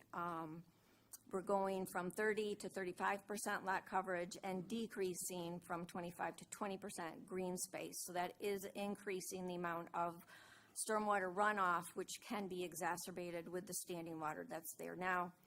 And as one of the persons had written in and stated tonight, this has, and support at Planning Commission also was with the expertise of the King Company, and it was represented that they do not plan to sell it and do not plan to develop the property across the street from it. I think it would go far having a condition that the rezoning is incumbent upon them being the developer because of their expertise. I make this request or this motion out of transparency so that everybody is on the same page as to exactly why the Planning Commission did or did not support the required statutory requirements, and especially when a rezoning is met with resistance from neighbors out of transparency for the neighbors. That is what should be done. Okay, any other discussion? Mayor, if I may. Go ahead. So the Planning Commission approved this, obviously. They, in going through those minutes, talked about many of the issues that were raised and discussed today in this room, and gave answers to those questions, in my opinion. Whether it was consistency with the master plan, dealing with the water issues that everybody feels are going to be there when they build. I don't think it's in our purview to force someone to build or to give them conditions around, exactly what they can build or put in the property. So I'm staying away from trying to do that or give them conditions that would force them to do something on their private property. I do want to enforce the rules that we have as a zoning board and a planning commission. And I do think that what would go there is consistent with the condos that are up and down Black River Street already. This would be the end of that row. Water and sewer, we can be concerned about it, but I have confidence that the water and sewer in the city would be able to handle these units that would go on this property. And again, we can't approve a zoning based on entity. We can't even sit here and say it's approved for King Company. That's not something that I see that we can do. That's not legal, frankly. And so if we're going to approve this, we're going to approve it as a zoning move, not as a this is for King and Company move. And we have to be comfortable that if it does get sold, whoever owns it is going to develop it in a manner through our processes that would be fit for use in our town. So those are my comments. Thank you. So, Councilman Mayor. oh, go ahead. I would just kind of go along a little bit with Mr. Flack here. One, it's apparently a buildable lot right now. So I don't know that I see much difference in the change in zoning. And the area that's going to take out is about the same. And if there's issues with the sewer, the water, the flooding, they couldn't build an R1 there. So it's up later to have that discussion, and it's not for us to decide that. It's just that if this guy can change it. And having gone down there many times, there's condos all over the place there. They know about the sinking of them. They know that they got to do something different on this to build that. And I think it's just our job to say, can the zoning change and not dictate what's going to be there. Okay, are we ready to vote? And just to clarify, Mayor, the motion on the table is to send this back to the Planning Commission, correct? Oh, Okay. Yes. So this is not a vote on the ordinance to itself? approve it. Correct. Okay, thank you. Could we have a roll call? Absolutely. Polk, Yes. Wilkins, Yes. Arnold, No. Capps, No. Flack, No. Hasley, Yes. and Brown. No. That is 4 noes, 3 yeses, motion carries. I'm sorry, motion fails. Thank you. Okay, now, is there a motion to approve the ordinance to amend the City of South Haven zoning map by rezoning the property commonly known as 285 Black River Street from R1B Single Family Residential to R2 Single and 2 Family Residential? Mayor, I motion to approve. I second it. Thank you. Any discussion? Could we have a roll call, please? Wilkins, No. Arnold, Yes. Capps, Yes. Flack, Yes. Hasley, No. Polk, No. and Brown. Yes. That is 1, 2, 3, 4 yeses, motion carries. Thank you. Moving on to new business. Number 12, the city council will be asked to receive a presentation from the city's auditors. Thank you for being here tonight.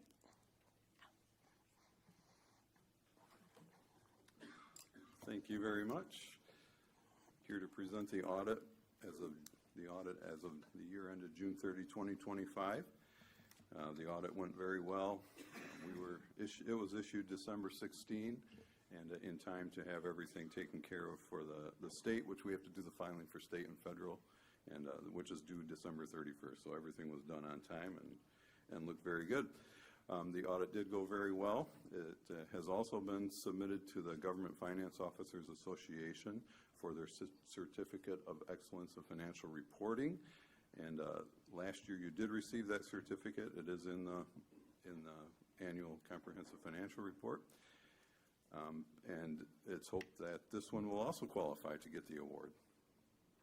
The comprehensive annual financial report is divided into 3 sections. There's the introductory section, which is basically letters from the city staff. There's also the statistical section way in the back, which gives you 10 years of history of a lot of the numbers that are in the annual reports. And then there's the financial section in the middle, which is the current year information that I'll be concentrating on. At the end of the audit, we form an opinion on the financial statements after going through everything and studying internal controls and so forth. To have an opinion on the financial statements, that's found on page 1. And it says, in our opinion, the statements present fairly in all material respects the financial position of the city. So that's a good, clean opinion, an unmodified report it's called, and certainly what you want to have when you have an audit completed. So that's a good opinion. In addition to the regular audit, we also conduct a single audit of your federal funds in accordance with the uniform guidance, it's called. That's the federal portion. And that's there's a separate single audit section that starts way back on page 127. Part of that federal funding is the outstanding United States Department of Agriculture loan, and that's the program that was tested this year. There were no findings or deficiencies in the single audit either. So it's all around a very good, clean audit. And then just a number of couple things I'll refer to and tell you about within the audit before getting to our slides there. Management's discussion and analysis starts on page 5, and this is written primarily by management to kind of discuss the audit and the year. And you'll just notice on page 5, it's called Financial Highlights. There's just a list of about 25 different projects that went on in the city during the year. Lots of good things happening, and skate parks being rebuilt, a new playground equipment, new road construction, and sidewalk projects and so forth. So they're all listed out there for you. Then the first section of the financial section is the government-wide financial statements, they're called. Okay, you can go to the first slide there. This starts on page 15. Everything was positive. It's divided into two separate items: the governmental activities, which is your general fund, all your special revenue funds, capital projects funds, and internal service funds, all considered governmental activities. And the other section is your business type activities, which are your enterprise funds, the electric utility, water, sewer, Black River Park, parking, those funds that go there.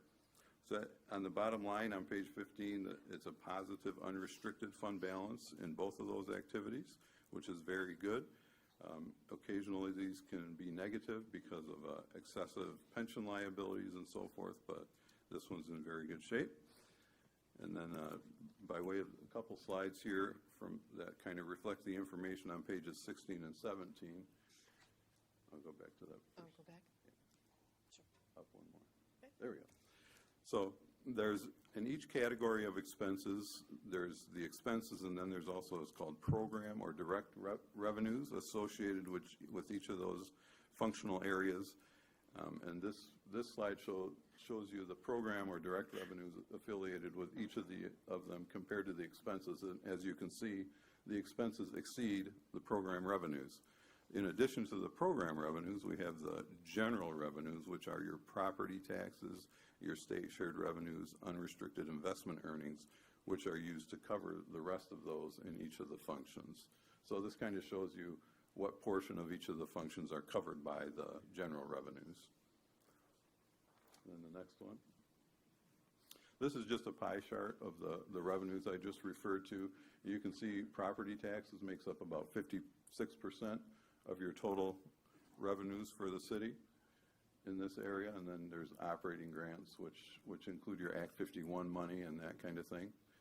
And then the charges for services are another big item there. But this is consistent from year to year. It hasn't changed much from last year when I look at last year's pie chart either.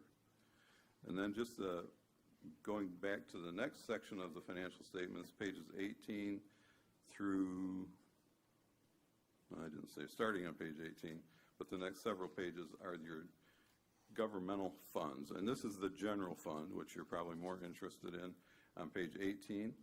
The unassigned fund balance at the end of the year in the general fund was $6.5 million, which is about 65% of your expenditures, and we'll get into that in just a second. And the general fund revenue and expenses on page 20, and also on page 63, you can see the budget to actual information. I think you can jump to the next slide.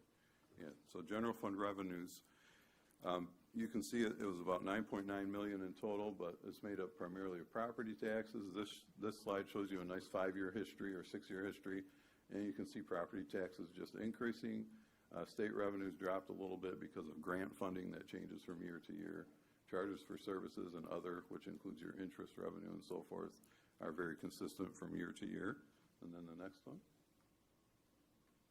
Here's your property tax revenue, just a look further back, and you can see it's just been consistently increasing with property taxable values over many years. So that's a good trend that you want to see in your city. Next one. And then the expenditures by function, just within the general fund, you can see the general government, public safety, public works, everything's very, very consistent. The things that cause some of the bumps here and there are your capital outlay. On occasion that happens, so public safety will take a jump when you buy a new fire truck, for example. You'll see that there. And public works, when there's new streets built, that'll jump up a little bit there. General government, this year there was I believe a roof put on, right, somewhere. So that jumped general government a little bit. But the bottom line in the general fund was that expenses exceeded revenues by 1.8 million. And if you do have your book in front of you, you can go back to page 63, which is the budget to actual. Kind of shows you what was budgeted and what really happened. If I can get there. There we go. 63 is the budget for the expenses. And you can see the budget was to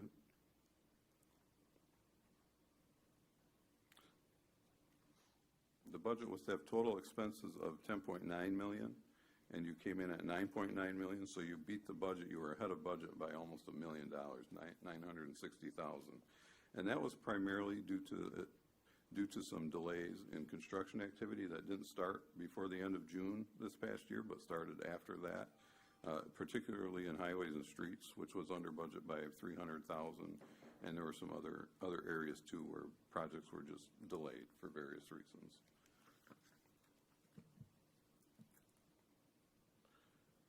Okay, keep going on the slides. So this is just a slide of showing your general fund expenditures looking back several years. You can see it's been very steady throughout the years in all of the different areas. No big fluctuations there. Kind of the same information from the previous slide in a different format. The next one. This fund balance is a percent of expenditures and transfers. So this took a big jump over the last couple of years.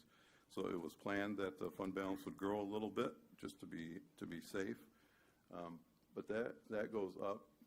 This year's up about 900,000 unexpectedly because the budget didn't get fully expensed. So that will drop down. As expenditures go up, fund balance goes down. So that'll bring that percentage way back down again. And the next one. Okay. That's it on the general funds. Then the proprietary funds, which are primarily your enterprise funds. These are your electric utility, water, sewer, and so forth. And they're run just like a business for the most part, all on full accrual with all the capital assets and long-term debt included here. And these charts for each of the funds just shows your change in net position for each year going back 5 years. And you can see the electric utility in 2020 was negative, but since then it's been operating in the positive. And the next one, the water fund. Looks like we forgot a number on 2025, but we didn't. The net income is $50. So you cut it really, really close there. So I double-checked that. But you can see for the last several years, again, it has been positive. So the unrestricted net position remains in good shape there, and the sewer fund did have some income as well this year, which is the next one. That one cuts it real close, too. And the water and sewer funds are all tied in now to Shawza with how they operate as well.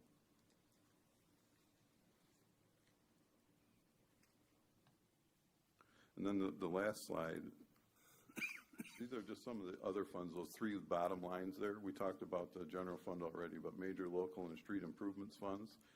Just keep an eye on those to make sure that they don't get too low or too high. It's funded by Act 51 money from the state, so they don't like to see you holding on to their money for any length of time, but just to make sure you have plans in place for it. But you can see they're all running right around a little less than $1 million, which actually, if you purchase or rather construct a new street, you'll use that up real quick. Then just a couple of footnotes to mention. On page 37, there was some minor over expenditures of your fund balance. None that met the state requirements to have to provide justification for. They were all under that threshold. The state gives a 10% leeway on that. Another footnote is page 45, note number 7, your long-term debt. Just wanted to point out there that all the debt payments have been made on time, and there's a significant amount of debt outstanding, but no new debt was issued during 2025. Those are the pertinent things that one more thing on your pension. Pension is always a thing that people are interested in. There's a 10-year history of your pension. On page 56.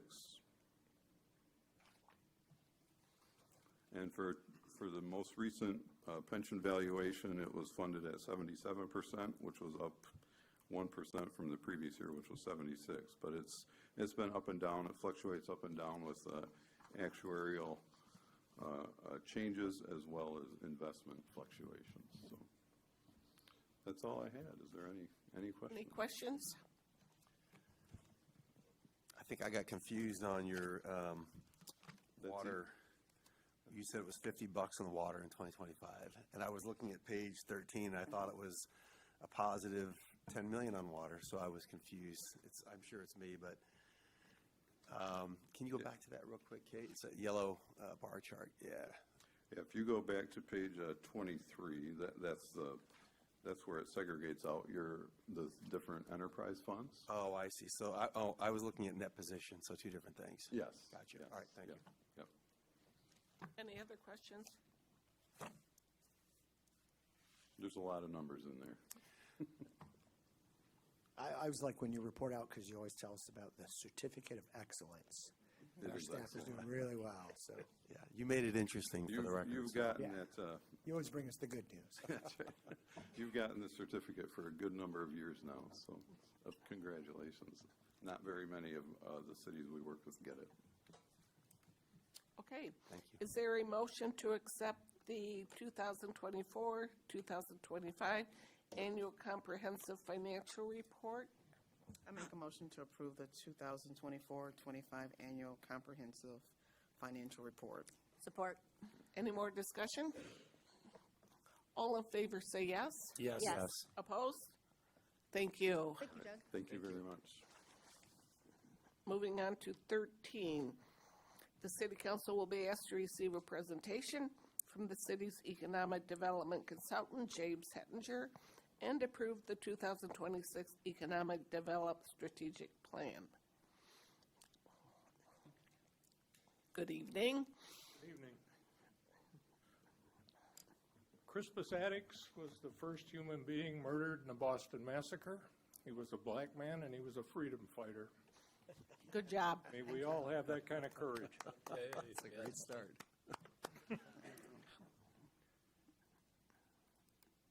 I'm here to present an update, or revision of the city's economic development strategic plan.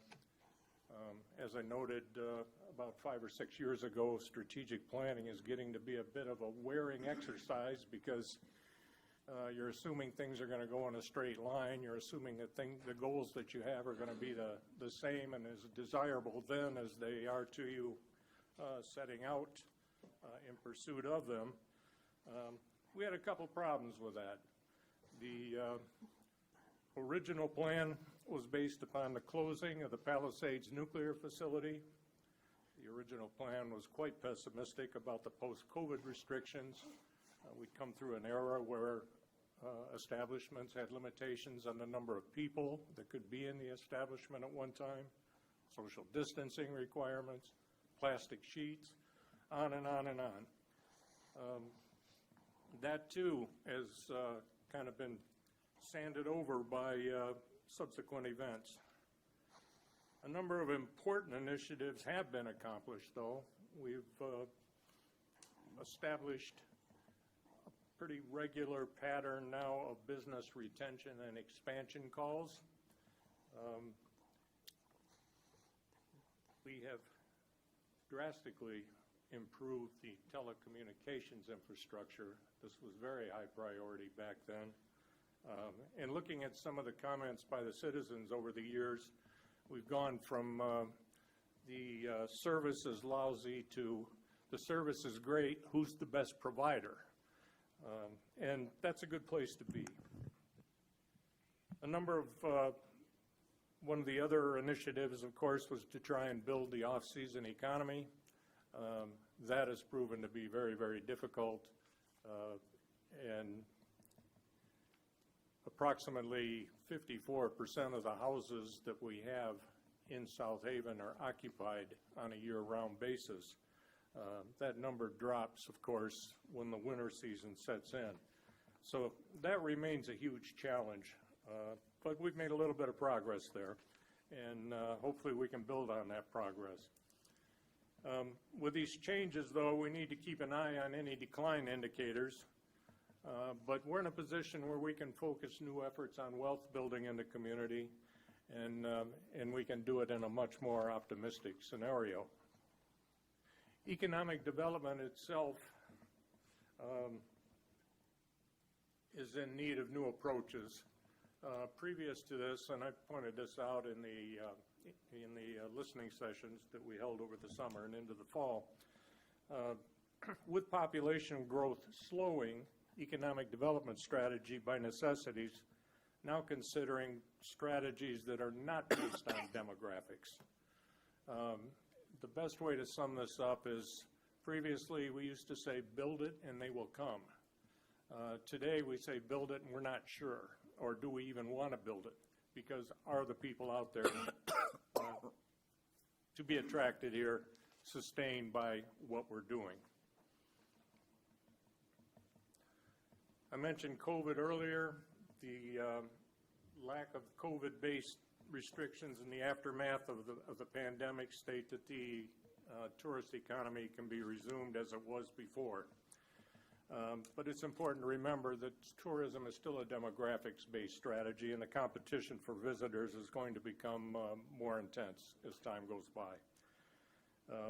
If Jen were here, she'd tell you that you get below the surface of this and you start to look at balances between day trippers and overnight stays, and where does the city get the best bang for its buck, where does it get the least wear and tear. Downtown you have window shoppers versus people that are actually purchasing goods. There have been changes in those activities over the past several years, but still I think we can conclude that the tourist economy is good and it's healthy here. When I talk about non-demographics based economic development strategies, we're going to be talking a bit about Palisades. The question is it an exception to non-demographic based economic development strategies? And my answer is not really. It's a replacement for what we've lost over the past 4 to 8 years as a result of the planned shutdown. We're beyond that now. And again, the scenario is much more optimistic. One of the problems you have when you grow old is separating pages. You watch, it'll happen to you. Kate, we need to be on theoretical underpinnings. Yep. In each of the listening sessions, I described the various economies that I think are prevalent in the South Haven area. And we pretty much use those as theoretical guardrails for how we operate. One of those is the consumption collaboration economy, often called the sharing economy or peer-to-peer. People rent, share, swap, or jointly own goods and services rather than owning them individually. Examples are in transportation, Uber and Lyft, neither of which I think have the density here to operate. But there is car sharing, there's bike sharing, there's boat sharing, and as this council more than anybody knows, there's house sharing. Goods and services. Instead of buying a power drill now, you can go to Home Depot and rent one, or Menards. Go there and rent one. Because of the tourism economy, this is a very strong sub-economy operating within South Haven. We also have the gig economy. 60% of the jobs in the United States now are considered to be location indifferent. And we learned a little bit about that during COVID when a fair number of people from Illinois relocated to this side of Michigan because they could work from here, they could continue their incomes. It's been our intent to try and improve the housing stock over the past 5 years to make the remote worker a little bit more at home in South Haven. In West Michigan, we are particularly strong with design engineers. And if you think about it, it makes a lot of sense. You've got kitchen appliances in Benton Harbor, furniture in Grand Rapids and Holland, automotive. A lot of work for design people, and they can do that work remotely. The longevity economy. The median age in South Haven is 61 years and 4 months. As I've said many times, traditional economic theory development theory is not fond of aging communities. I have always argued the contrary since I became very closely acquainted with South Haven. And I'm not saying this because I'm part of the longevity economy either, but there are a lot of talented retirees in this community. People with successful careers, good pensions, and time on their hands to make a positive contribution. I found out in the listening sessions after making this particular statement, which I did in all 3 of them, a number of people came up afterwards and said, you know, we appreciate that. By the way, where can we get involved? And I've made some suggestions to them. And I think the South Haven Regional Business Hub may have been the primary beneficiary of some of that activity.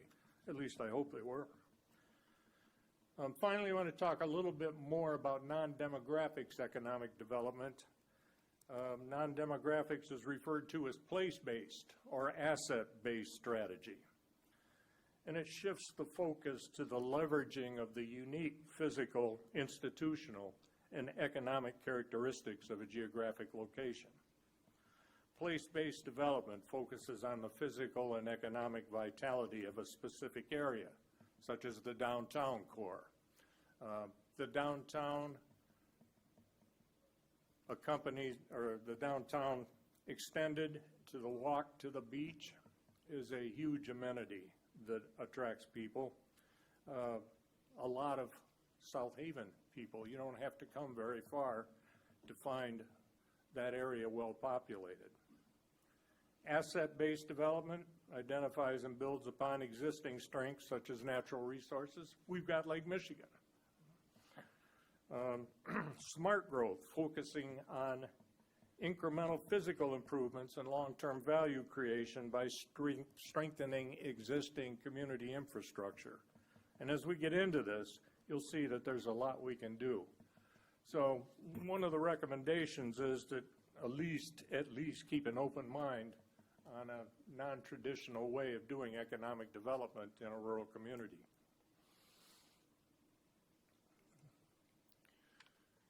A little bit of a progress update for you. We've been, when I first developed this slide, said more than 30 retention expansion calls a year. Michael, or I wasn't that specific. The assistant city manager said, you mean a year or since the beginning of the plan? And actually, we get about 30 retention or expansion calls in every year. It may range from a formal meeting with management, tour of the workplace, follow up with remedying problems that they may have or they've expressed to us, or just walking up the street as the former Mayor Scott Smith used to do, pop his head in, is everything going all right, anything we can do? Build a lot of goodwill that way. But our retention expansion program here has become more systematic over that period of time, and we've been in a position with the help of responsive city administration of helping some of our employers fix some problems. I mentioned already that telecommunications and fiber line overhaul have taken place, and certainly improvement has followed. One of the companies that we're very, very enthusiastic about is Revere.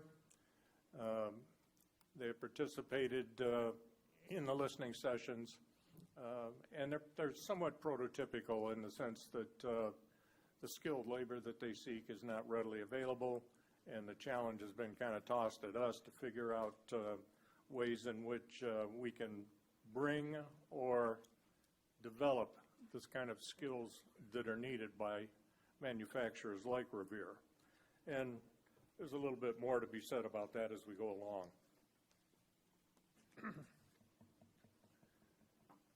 We have already touched upon the family worker attraction in the form of the gig economy.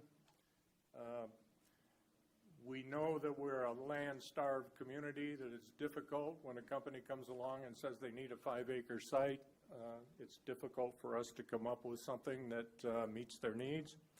We've undertaken pretty comprehensive, and Councilman Flack's pretty familiar with this, but we've undertaken a pretty extensive and intensive look at abandoned lots within the city, and we are developing information on them, and I'll treat this a little bit more later on, but there are a lot more available lots or abandoned lots than we would think for a city this size. We've developed a marine technology program at Lake Michigan College, and that was kind of the inauguration of an off-season development activity. The marine technology program, as I mentioned, is operated by Lake Michigan College. 37 marinas within 30 miles of South Haven, and all of them are looking for marine technicians. And this is the way you keep the kids at home. One of the issues is Lake Michigan College does not have the equipment to actually carry out the training, so they contracted with Macomb Community College. They met the need, but in so doing, another problem developed, and that is we have 7 people right now wishing to enter that program. They're all low income, and they all are knocked off the puck by the fact that the week in Macomb Community College is beyond their means. One of the ways in which we hope to remedy this is to capitalize a scholarship fund with the Community Foundation to help the low-income people who want to develop this kind of skill set see it through. Of course, long-term, we'd like to see all of that training done here in South Haven. One of the things that we were asked to do back then was look at the possibility of a full-time economic developer, a professional. There are still people, and it came out at least in the first listening session, that are convinced that we really need a full-time, boots-on-the-ground economic development professional. My advice is if we ever go down that road, do it right, because initially it's going to cost you a lot of money, and I'll get into that. But stability and predictability is going to be key to attracting any kind of a top-notch professional. And you've got to say this is at least a 3-year effort. You're not going to get a quality person without with a 1-year commitment. The funding, checked with the International Economic Development Council and the Michigan Economic Developers Association, and they project about $180,000 a year for a boots-on-the-ground economic development professional. That takes a total estimate for a 3-year program up to $750,000. The professional is going to need office space, expenses, and probably a staff support person. Such an endeavor is going to need a significant contribution from the private sector, and that might create problems, such as our partner, Market One, fundraises in this area, and they depend upon those funds to support their operation. We would go into competition for those funds. Secondly, Market One has been helpful with housing, retention, and liaison with the MEDC. I think I've been pretty satisfied with the way they've stepped to the table, and I think Michael would probably agree with that. He carries on most of the conversation with them.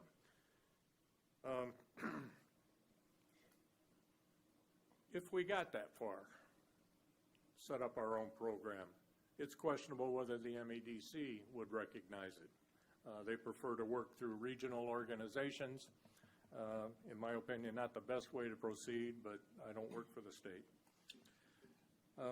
Finally, to fill the gap, and I think this has come along nicely, the assistant city manager is upskilling his professional credentialing and has appropriate, in my opinion, customer service skills to facilitate development and problem solve with local employers. We've done that together, and he's done that without me. So,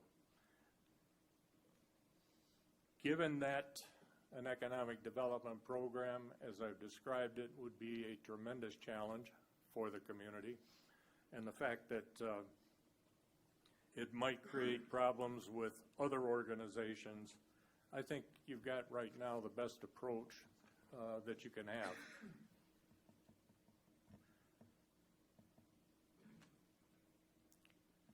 During the 3 public input sessions and other related meetings, we expanded the general plan to include new information and strengths, weaknesses, opportunities, and threats. If I went through all that tonight, we'd be here until around 3 or 4 in the morning. So I would just recommend that you read the study. It certainly breaks out all of those and creates an opportunity that we should take a close look at. Within our weaknesses, within the threats to this community, there are economic development opportunities. And non-demographic economic development strategy would prescribe that we go in those directions. It's a little bit of cerebral jujitsu, as I call it, where you take a negative energy and throw it back in a positive way. I give up, I guess, my age by indicating that a great example of this, though dated, was a Clark Equipment Company, which was a major employer in this area and in Battle Creek, Michigan, where I was working at the time. Clark Equipment employed about 3,000 people, and actually my father put food on the table in Albion for the business that he did with Clark Equipment. I had the unfortunate, maybe fortunate, place to try and retain Clark Equipment when they decided that they would relocate, downsize, and otherwise close facilities in West Michigan. And I looked at that huge threat facing us, and several of us put our heads together, and by the time the dust had settled, we had created in West Michigan up to about 30 new companies by capturing that skill and business expertise of the people that were going to be left behind by the closing process. It's machine tool shops, some of which are still in operation, customs house brokerage, freight forwarding, a number of small companies developed out of that and continued their service to what was left of Clark, but found new customers as well. So, finding opportunities for growth amidst threats and weaknesses is very much the recommendation of a non-demographic strategy. Strategies for the future are to continue the retention and expansion. If you don't do anything in economic development, you have to do this. They are existing taxpayers. They are existing employers. It is very much in everybody's best interest that they stay healthy and that they stay happy with their location in South Haven, Michigan. Second of all, we need to look at the recommissioning of Palisades. An individual who was with the nuclear industry, who was in the first listening session, just stood up and said, "We are the first in the country to have a recommissioning nuclear plant, and we have got to make sure it goes right." And I agree with that. We're going to see a lot of people here over the next few years as a result of this restart, recommissioning. And we've got to show them a strategy that conveys to them our understanding of what it takes to have a successful power plant operation here. Visit South Haven Destination Project. As many of you probably know, they've done a feasibility study about off-season economy. Good for them. And they're looking at destination projects or activities that would attract people here in the off-season. A little bit comment about that a little later on here. Housing development, I think we all know that we need housing, and I would like to see a marrying of abandoned properties with the construction of single-family homes on some of those abandoned properties. It's not such a great disturbance to the neighborhood. It's an incremental change that's a little more subtle than bringing in multifamily housing or something like that. And I always think you should utilize abandoned properties. Land is a finite resource, and it does the city no good to have these properties lying vacant and some in contaminated condition. Cost of living in the area, a lot of people pointed that out. Water and sewer hookups were maybe the most frequent example that I heard. And again, if there is high cost of living in the South Haven area, and I believe there is, it's not a problem to be managed, it's a problem to be solved. And we need to look at ways in which we can reduce those costs. Climate change adaptation is a new addition to this.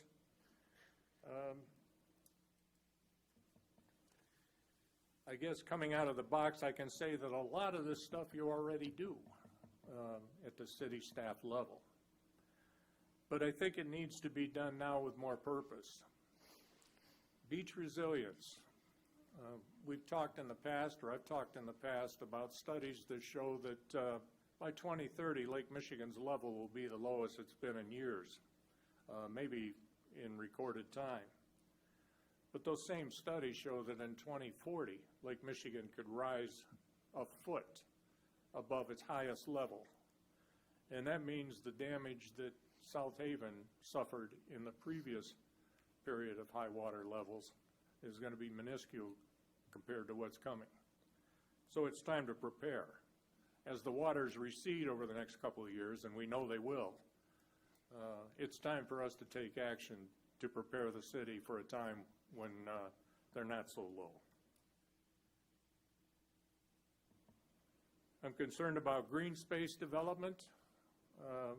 One of the recommendations throughout the plan is that any development that the city pursues is done within the service area of Shawsa. I believe that if we can develop sites in the Shawsa service area, we can spread the costs of water and sewer service.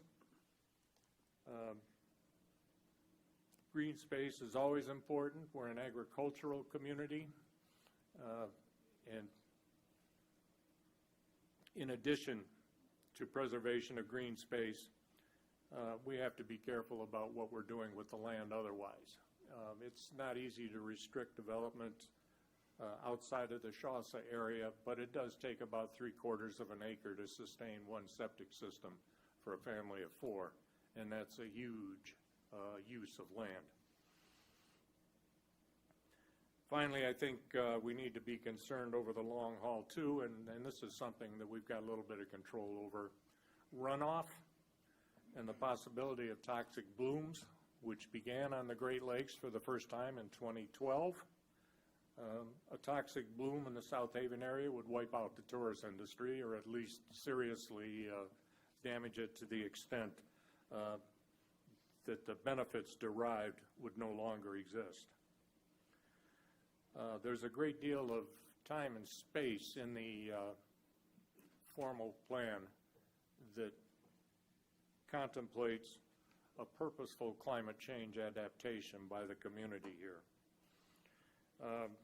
Just one comment on beach resilience, and I've made that before. Again, we've been talking about lifeguards tonight, and I'm not going to argue the pros or cons of that. What I am going to say is that a fully resilient beach absorbs wave energy and cuts down on the dangerous currents that carry people out.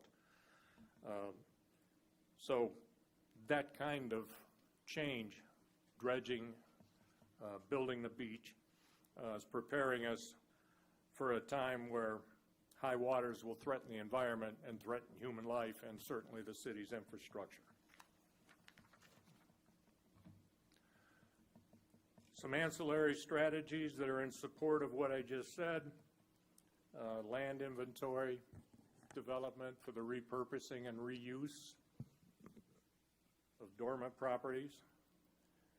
Michael and I have discussed the possibility of creating profiles for each one of the abandoned properties or the underutilized properties to make it developer-friendly and to convey the impression that this is a welcoming community as far as development is concerned and that they can expect the cooperation of the city. We've looked long and wide here locally and found that there are 17 companies that are somehow involved with home building. We are creating a list, and at some point in the near future, we need to get those people together and let them know what we are thinking with regard to housing development and how they can participate. I believe in starting at home with your businesses, provide the local businesses the opportunities first, and if you can't meet your goal that way, then cast a wider net.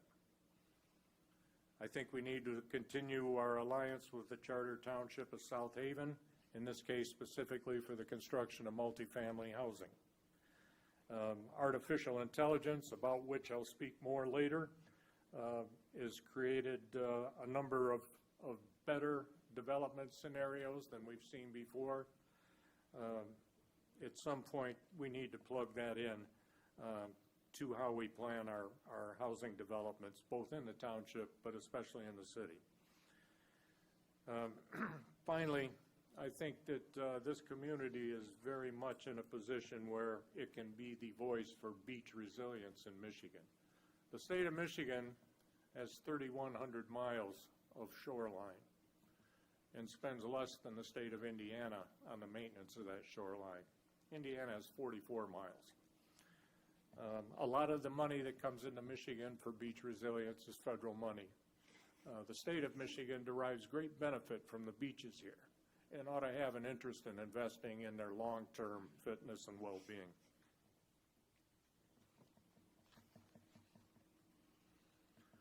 I think we need to listen to outside perceptions of South Haven. Sometimes when we consider things here in the community, we don't really think about how it's conveyed or how it impacts people on the outside. I got a little taste of that when we did the RFP for the Overton project. We had one respondent.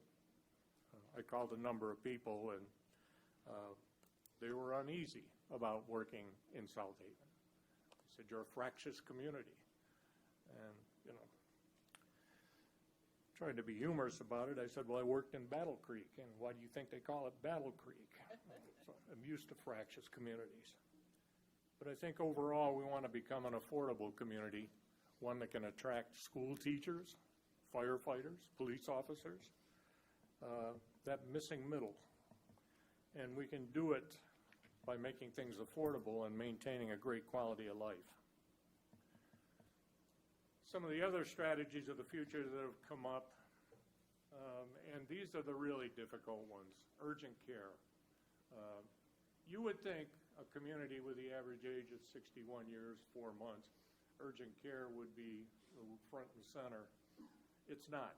There's been a lot of problems, and I think they're getting a little bit worse in the sense that we now have 3 healthcare providers in the South Haven area, which makes it difficult to achieve a critical mass of business to sustain urgent care.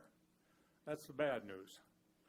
The good news is under the big beautiful bill, there's $50 billion allocated to regional or to rural hospitals.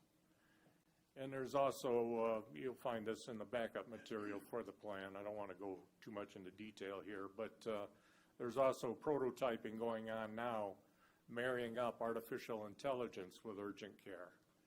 If you know anybody who's planning on being a radiologist in the future, you might want to tell them to look for another line of work. There's an AI model out there that can read 3,000 CAT scans in 1 hour. Teaming up technology with possible federal funding, building a better partnership with the healthcare providers here, urgent care becomes possible. Certainly the demographics of the area would warrant that. Daycare is another thing that came up, another very, very difficult thing to work. It's an industry that's regulated up the wazoo, and most cases justifiably so. It pays low wages, though, which do not attract workers, and you're talking about our children here. I think we'd want the best people we could find and be willing to pay for it for the children's livelihood. I worked in an industrial park that had 10,000 workers in it, and as the labor shortage began to edge in on us, we looked at other ways in which we could free people who wanted to work from their responsibility. Even with that mass of people, we could not make daycare work without subsidizing it. So I'm not real optimistic about that end of it, but we have had daycare here at the Lake Michigan College building, run by a contractor to Lake Michigan College. But I'm getting the impression from the people in the listening sessions that it's not enough. Some aspirational special projects for you in the future. Let me go here. I'm not giving up on this, the Cerritos Library and Experiential Learning Center.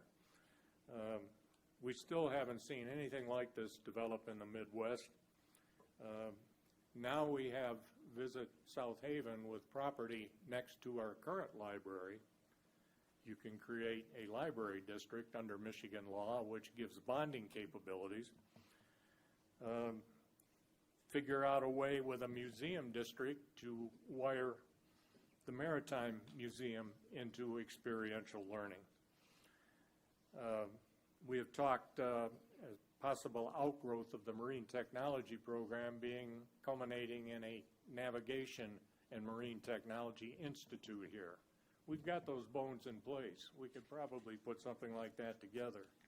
But the Cerritos Library, and you can find it online pretty easily, they don't mind advertising themselves, attracts people, learners from 90 miles away, and they have nothing to do with tourism. They are there to learn things, to experience things. And that's good for the community as well. Now we're going to get into something, as I explained to Councilman Polk,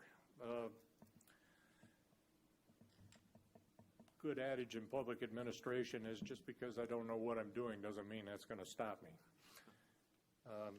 This idea surfaced in one of the listening sessions, that we have a pretty unique alignment here of a firm zero-based carbon baseload returning in the form of Palisades, a cold massive thermal sink in the form of Lake Michigan, and a municipally owned power utility that can move faster than investor-owned utilities.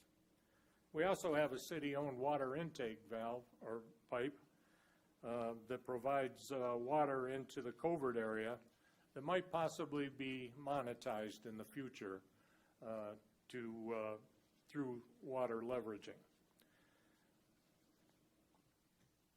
Michael and I both had visits or calls from site selection people looking for locations for data centers. They get a little bit less enthusiastic when they find out that we really don't have 200 acres for a data center in this area. And even if we did, we're not sure it'd be a good use of the land. Again, when you commit good agricultural land to something like this, there are very few ways that you can turn back. But energy innovation and research is something that doesn't take a lot of land. It takes a lot of brain power and a lot of corporate commitment to making it happen. I've submitted some of these ideas to Holtec and at least didn't get told to go jump in the lake. They said they would consider it. But the more I thought about it, the more I thought, we got nuclear power plants up and down Lake Michigan. And again, this combination of perception of available power, by the way, Palisades power is totally sold already. It hasn't even been made and it's already been purchased. But with the nuclear power plants, the cold lake, these are ideal assets for a data center. The question I would raise is, we don't have the resources, we don't have the infrastructure. Kate has once said, by the way, that a data center would force us not to electrify the city for a day. They would take the same amount of energy as it takes to power the city of South Haven on a 24-hour basis. So how do you, in an environmentally pleasing way, generate energy for new technology demand? Last year, electricity use increased by 3.2%. I think that number is going to accelerate as time goes along. You have electrical vehicles, you have AI. It takes 30 seconds of a 60-watt bulb to the equivalent of that to power a Google search. If you do an AI search, it takes 2 to 3 minutes of a 60-watt, the equivalent of a 60-watt light bulb, to do an AI search. Data centers drink energy, and I mean they power drink it. That's a huge mounting demand for which we are not prepared. In the future, we're looking at quantum computing. And all indications are that's going to be a huge, huge demand, constitute a huge demand for electricity. So there's got to be an answer out there, and the larger plan shows where some of this research is taking place. But I think it's important to note that we have the assets, we have an alignment of assets that make that kind of research possible here, and I think as time goes along, desirable. Jumping from that into something, again, that I know very little about, but I've seen enough information along the way that at least needs mentioning. Bitcoin. What little information I'm able to gather, and finance is not my specialty by far, the valuations of Bitcoin over the future are pretty impressive. It's something that attracts young professionals for one way or one reason or another. The state of Michigan has been considering legislation to enable local governments to reserve a percentage of their budget for Bitcoin investments. Texas, New Hampshire are already into this. Michigan is considered to be a leader as well because part of the state's pension fund is invested in Bitcoin. So it's something radically different than what we're used to. And as per, again, our non-demographics-based economic development strategy, it could very easily be a way to grow wealth in the future, and something that we really need to take a look at. Summarizing, these are major plan adjustments to adapt to rapidly changing conditions. The plan urges that we stay within our theoretical, demographic, and fiscal guardrails, and that whatever we do, we pursue excellence at every level of economic development strategy. I think it's important to note that the listening sessions, and some of you were in attendance, I know Councilman Flack, you were there for all three of them. Just a huge thank you to some of the thoughtful people that took their time to show up and contribute their ideas and opinions about the city's economic development future. So with that, I will ask if you have any questions and do my best to answer them. Sundowner syndrome. Any questions? I just have one. It's more for city staff. A wise and trusted constituent sent Mr. Capps and I an email, and he raised the point that Councilperson Husley often raises, that when we get big juicy packets on Friday, it's so much to process by Monday, but we learn how to deal with that. But his more specific question was concerned about adapting this economic plan when we don't have the master plan done first? Does the city staff share that kind of concern? Is that something we should be thinking about? No, we don't, mostly because these are two different things. Master planning and planning in general is taking in your zoning and then what you want to see for the future and how you want to see land development. Here, I mean, obviously, housing is something we're looking into, and it's a priority for us right now, but I don't believe that that the master plan has to be adopted before the economic development strategic plan. This is kind of a guide to help guide our efforts on what we're going to be doing to strengthen this area. So no, I don't believe that they have to be passed at the same time or one before the other. Okay, good. And Councilman, at least my intent is that we don't change zoning or, you know, we use properties, abandoned properties in neighborhoods for residential purposes. That's what they were there for before, you know. So. Any other questions?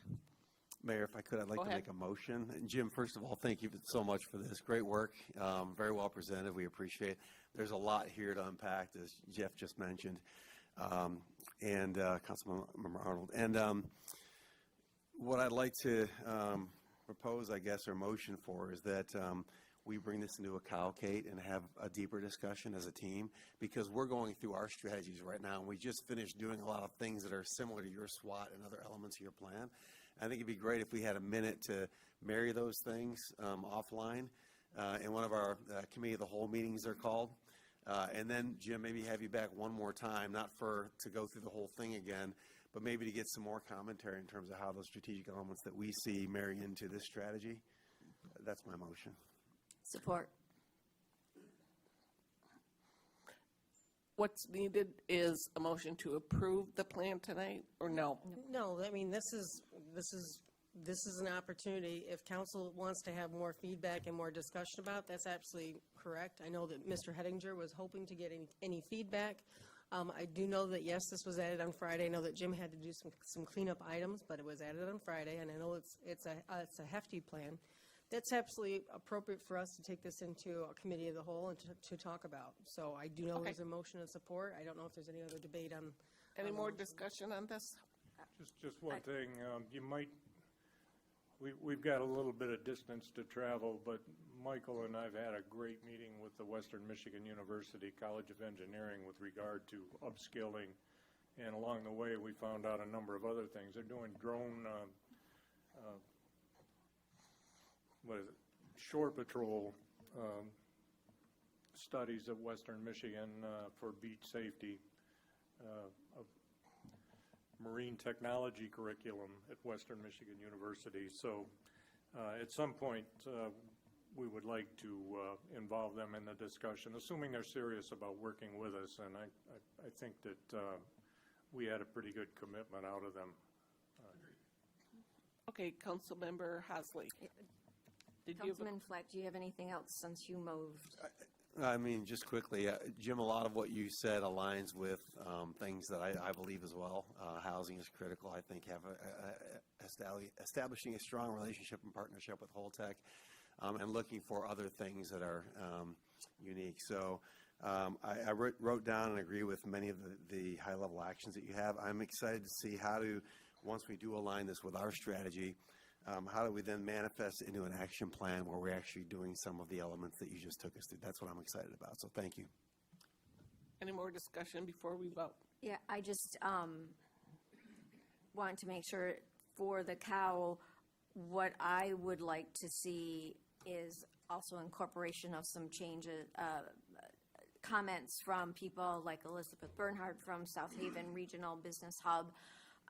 I saw several opportunities where they could have been recognized as a source and were not, and Elizabeth provided more examples than I had found with her familiarity of all the great things that they do. And just have an opportunity to provide feedback on this. I went through it. I have a couple pages of comments. I've seen some inconsistencies that I think just trying to smooth things out, and also adding more specific data-driven goals so that we have measurability. How many homes would we want to add in the city? How many homes would we want to add in the township? How much capacity is that going to add to our Shasta obligations? Do we have that capacity? Do we need to add more to that? And just identifying specific goals, identifying who could do them, maybe some timelines, just something that would be more objective. And I know hookup fees were said a lot, but I think something that is missed frequently is just our overall tax burden on families. So yes, our property tax is held by the Headley Amendment. However, we have millages and special assessments and things like that, and they all add up. And that drives people out because they cannot afford it when you also add on the cost of the home. So I would like to see that broadened out more, and so that we will have a better roadmap to be more efficient in doing the dovetailing that Councilman Flack was speaking about. We're ready for a roll call? Absolutely. Arnold? Yes. Capps? Yes. Flack? Yes. Yes. Hasley? Yes. Polk? Yes. Wilkins? Yes. Brown? Yes. Motion carries. Thank you. I think we're ready for a short break. So is there a motion to take a 5-minute break? Motion for a 5-minute break. Second. All in favor, say yes. Yes. Yes. Opposed? Thank you.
Cooks has been closed.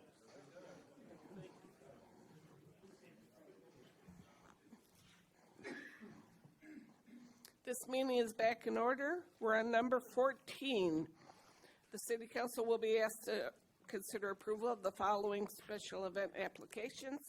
A, special event 2026-03, South Haven Jazz Festival 2026, to be held September 18th and 19th from 4 to 10 p.m. at the Huron Street Pavilion in Dyckman Park. B, special event 2026-04, Icebreaker Festival 2027, to be held February 5th through the 7th, 2027, at various locations throughout the city. And C, special event 2026-05, Harborfest 2026, to be held June 18th through the 20th, 2026, at various locations throughout the city. Is there a motion to approve those special event applications? I move to approve special event 2026-03 South Haven Jazz Festival 2026 as read by the mayor. Special event 2026-04 Icebreaker Festival 2027 as read by the mayor. And special event 2026-05 Harborfest 2026 as read by the mayor. Support. All in favor say yes. Yes. Yes. Opposed? Motion passes. Those are approved. Moving on, number 15. Council will be asked to consider the adoption of Resolution 2026-07, a resolution to establish a 6-month moratorium on approvals for private roads. Kate. Thank you, Mayor. This is a moratorium that has been brought to our attention, or I'm sorry, the city staff is bringing this to your attention. We've had some inquiries about private roads. We have no pending applications for one, but we don't really have any standards for private roads. And oftentimes, while we don't clear them because they are private, we still have to be sometimes on those roads for either leaf construction, or I'm sorry, leaf pickup, but we also don't have any standards. Kelly, would you like to jump in here? Sure, thank you. So we have had a couple of recent inquiries about development of private roads and development that the roads would enable. And in order to ensure that development of the roads meets standards that our engineering and public works team is happy with, and that they are compatible with existing regulations that we do have in the zoning ordinance and the code of ordinances, we are recommending this moratorium. And I know moratorium can be almost like a 4-letter word, but in this case, it really would be so that we can develop regulations, put them in the best place, and be ready for the applications that we do believe will be coming in. Is there a motion? I move to approve Resolution 2026-07, a resolution to establish a 6-month moratorium on the approval of private roads. I support. Any more discussion or questions? Okay, roll call, please. Capps? Yes. Flack? Yes. Hosley? Yes. Polk? Yes. Wilkins? Yes. Arnold? Yes. And Brown. Yes. Motion carries. Thank you. Number 16, the city council will be asked to consider a motion to introduce an ordinance to amend the Trailside Everett Park Phase 2 PUD for the properties commonly known as 900 and 1070 Indiana Avenue, and to incorporate approval of the amended PUD preliminary plan. Kate. Thank you, Mayor. As we've talked about earlier, anytime we do PUD, we are now rezoning it under the zoning ordinance. So when we do ordinances, we have to have 2 readings, right? So this will be the first reading of motion to introduce the ordinance for a new plan unit development that would be adding 32 townhomes to the existing Phase 2 development at Trailside, which is at Elkenberg Street and Indiana Avenue. I know that Kelly's got some information on this. We also do have the developer, and I believe their engineer here. So Kelly? Sure. Thank you, Kate. I did bring along with me a couple of handouts, one handout actually that describes the planned unit development process. I can bring them up if you'd like me to.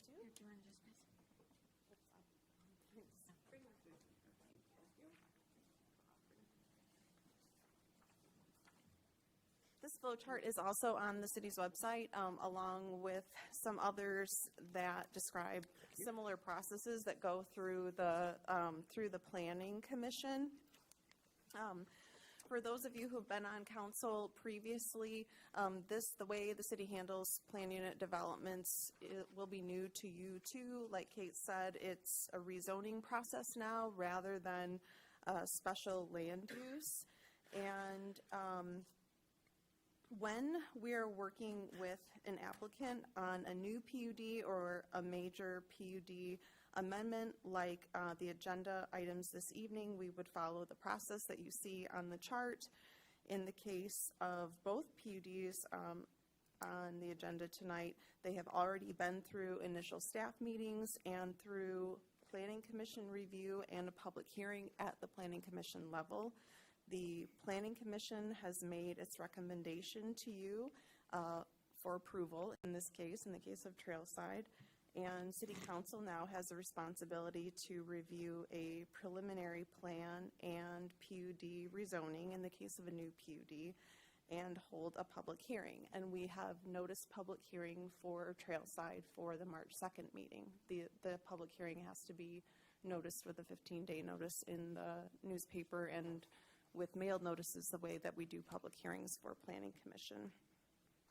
If after a public hearing, Council approves the PUD and preliminary plan, the project returns to the Planning Commission for final site plan review. So that is the process that we would follow for Trailside and for the Virginia Avenue PUD, which we will discuss next. So jumping back to Trailside specifically, the application on the agenda tonight is for Phase 2 of 2, or sometimes been called Phase 3 of the existing Phase 2 development. There are currently 24 two-family condominium units that are being built on the site, and if this amendment is approved, it will add an additional 32 units that will front a new private alleyway that would run parallel to Everett Parkway. So that is the request tonight. The proposed homes will be very similar to the ones that you see going up now. They're being built by Intera Homes, 3-bedroom units with a single stall garage and a rear patio, and building setbacks will be very similar to existing units. So, like Kate mentioned, I am available to answer any questions, and we've got the development team as well if you've got questions for them. Is there a motion? So the motion that, go ahead, I'm sorry, I don't want to interrupt if you're all I was set. going to attempt what you were about to say, so go ahead and say it, Kelly. We can have discussion and ask questions once there's a motion and a second on the floor. Right. And I motion then to introduce an ordinance to amend the Trailside Everett Park Phase 2/3 PUD for the properties commonly known as 900 and 1070 Indiana Avenue, and to incorporate approval of the amended PUD preliminary plan. Support. Any discussion or questions? Well, I would Mary move Hosley, to- I'm recognizing you Thank now. you. I would move to amend to include a requirement that the developer keep all piles of soil, dirt covered unless being used. Mr. Eberly. Do Just I trying have to a think about how to procedurally do this. If I'm understanding, Member Hosley's asking for an amendment to be made to the ordinance itself. As a condition of the planned unit development. Is your intent to have discussion and a vote on that prior to the decision whether or not the ordinance should just be moved forward for a first reading?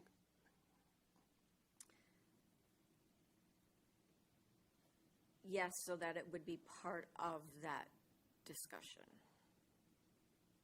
Or would you advise to have the original discussion and this come subsequently? the opposite.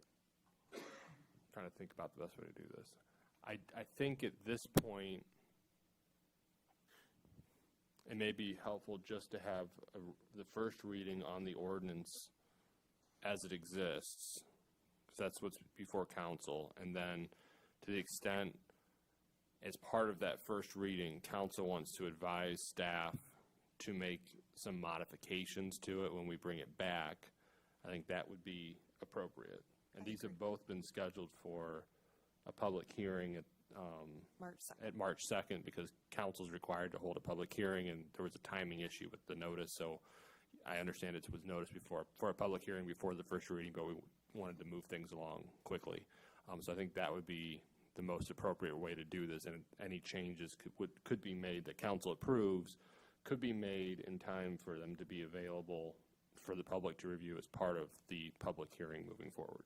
Okay, I will withdraw the motion. Okay, would you like to speak, sir? Yeah, so Matt O'Connor, I own the property. So we do have we talked about this with planning, and Kelly's well aware of this. We do have a due care plan on the property. We're in full compliance with that pursuant to Act 381 with Eagle. So just wanted to make you all aware that we've been following all the rules. So, and I think Kelly and Kate can attest to that. Any other questions or discussion? Councilman Flack moved, so he goes. Right, there was a second, but if there's no more discussion, we can vote. I don't know. Was there a second? Yeah. Okay. Okay. So I would, for the motion that I had made, that had not been discussed at Planning Commission, it hit me this morning. I realized that should have been, there were no public comments at Planning Commission for the amendment. And I do know that we have gotten several emails from residents in the immediate vicinity of this area about covered dirt, uncovered dirt. I do know some of the covers previously have blown off with the gale winds that we have. So that is one concern that I would like to bring up at a subsequent time. Would you like to address that? I don't believe that this You've is spoken twice now. Go ahead. If you have No, comments. the first one was a motion. Excuse me? And Mr. Eberly.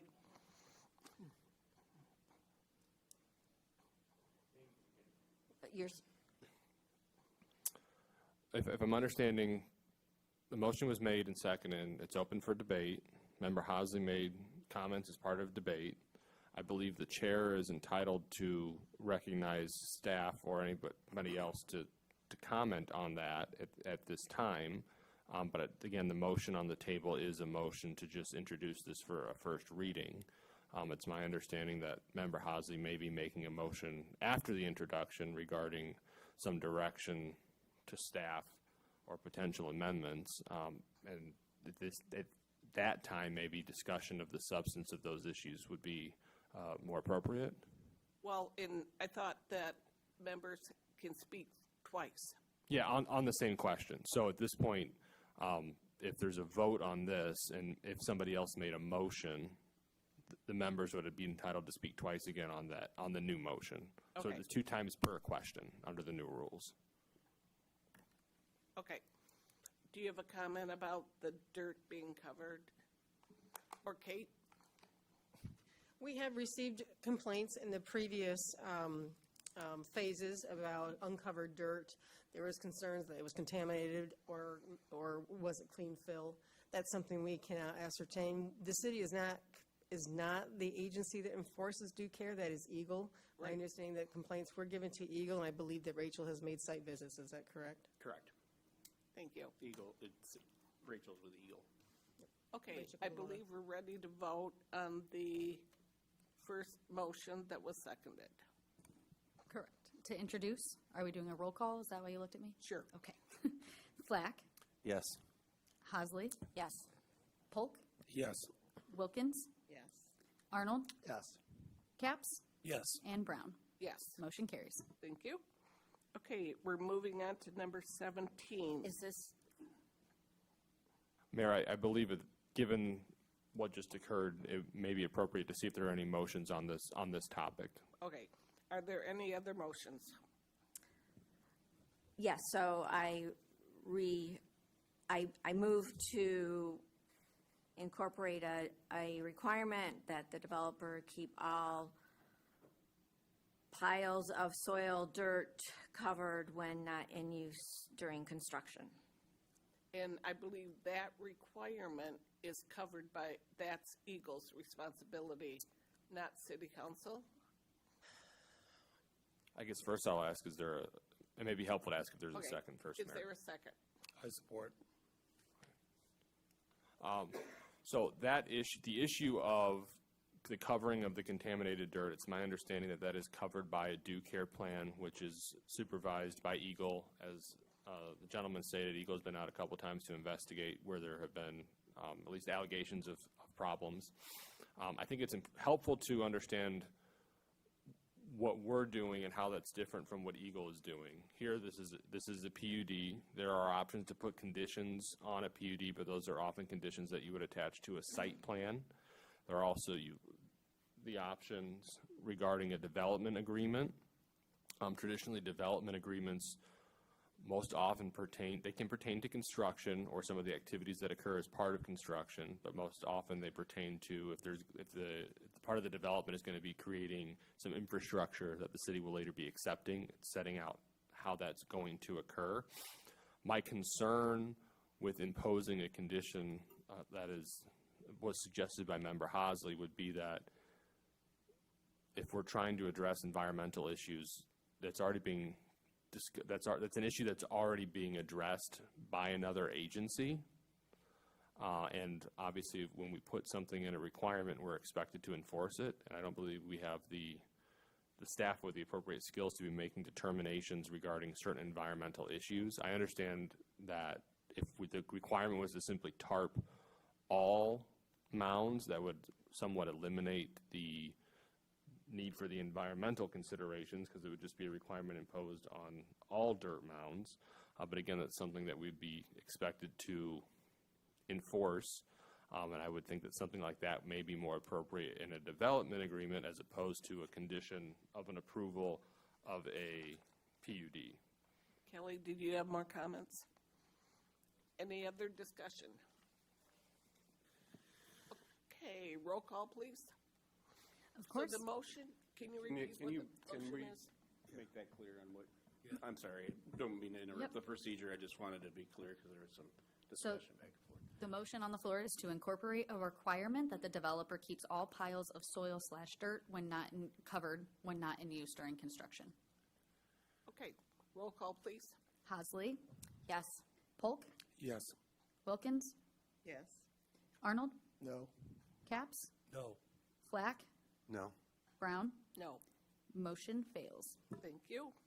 Moving on to number 17. Thank you for your The city council will be asked to consider a motion to introduce an ordinance to amend the city of South Haven zoning map by rezoning the properties commonly known as 706 and 712 Virginia Avenue to PUD and to incorporate approval of the preliminary site plan. Kate. Thank you, Mayor. So once again, this is, again, a PUD, and as we've just discussed with Kelly, that this is when we do PUDs, they're now a rezoning. Kelly, would you like to go into the particulars of Virginia Avenue? Sure, thank you. This is a project, and we do have a development team here from Edgewater, Greg and Spencer. So if you've got questions later for the applicant, I know they would be willing to come to the front. So this is a 6.5, 7-acre site at 706 and 712 Virginia. This is just south of the River Ridge Retirement Village, and it is currently zoned RM1, which is multiple family residential. And the plan is to develop a site condominium with 6 single-family residential lots. There would be a private road, an internal trail, and a dock along the Black River with 6 boat slips that would be one for each home site. Ingress and egress to the site would occur primarily through an entrance at the north through River Ridge. And there are also easements at the southern end of the property that would be used primarily for emergency access. During the Planning Commission review, there were some questions raised about these easements, and the city attorney was asked to review the legal descriptions, which resulted in the conclusion that the easements said that they were intended for ingress and egress and could be used as proposed. So tonight, we are asking for an introduction of this item, and we do have this item also scheduled for public hearing on March 2nd. And Mayor, if I may, just to clarify, the ordinance requires that when somebody's submitting for a PUD that they have ownership, and we can define that term broadly, of the property that they're seeking the PUD for. So as part of that review, when the ingress and egress that Kelly was referring to, we wanted to at least make sure that they were requesting a PUD approval which contained an element on a piece of property that they had ownership to. So what we did is commonly called a facial review or a desk review, and that's simply looking at the documents and saying, yes, by the face of this document, this is what it says. And to the extent that we are comfortable allowing them to move forward with the application, okay? What we're not wading into are arguments that private parties may assert against other private parties regarding the validity of that easement, whether that easement is just for ingress and egress or allows for changes to the site to be made to facilitate ingress and egress. That's not what our review did, nor is it something that I think it would be inappropriate for the city to do that. It would be impractical as well as inappropriate. At that point, that's an issue between private property owners. We're just looking for, is there a reasonable basis to conclude that they have a sufficient ownership interest to include this in their site plan? The answer to that is yes. Past that, in my opinion, it's not really something the city should be involved in. So the motion is just to introduce the ordinance. Okay, is there a motion?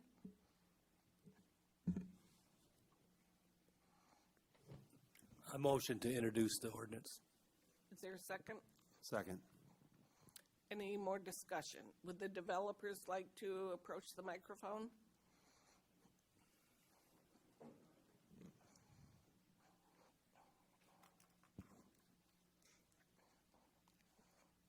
Good evening. Go ahead, you can speak. I don't know that we have much to add other than. Okay, okay, does anyone have questions? Mr. Arnold. You gentlemen have been here the whole time, and you probably heard the concerns from the neighbor, Mrs. Boyd, that she was concerned about the easements, and Kelly spoke to that.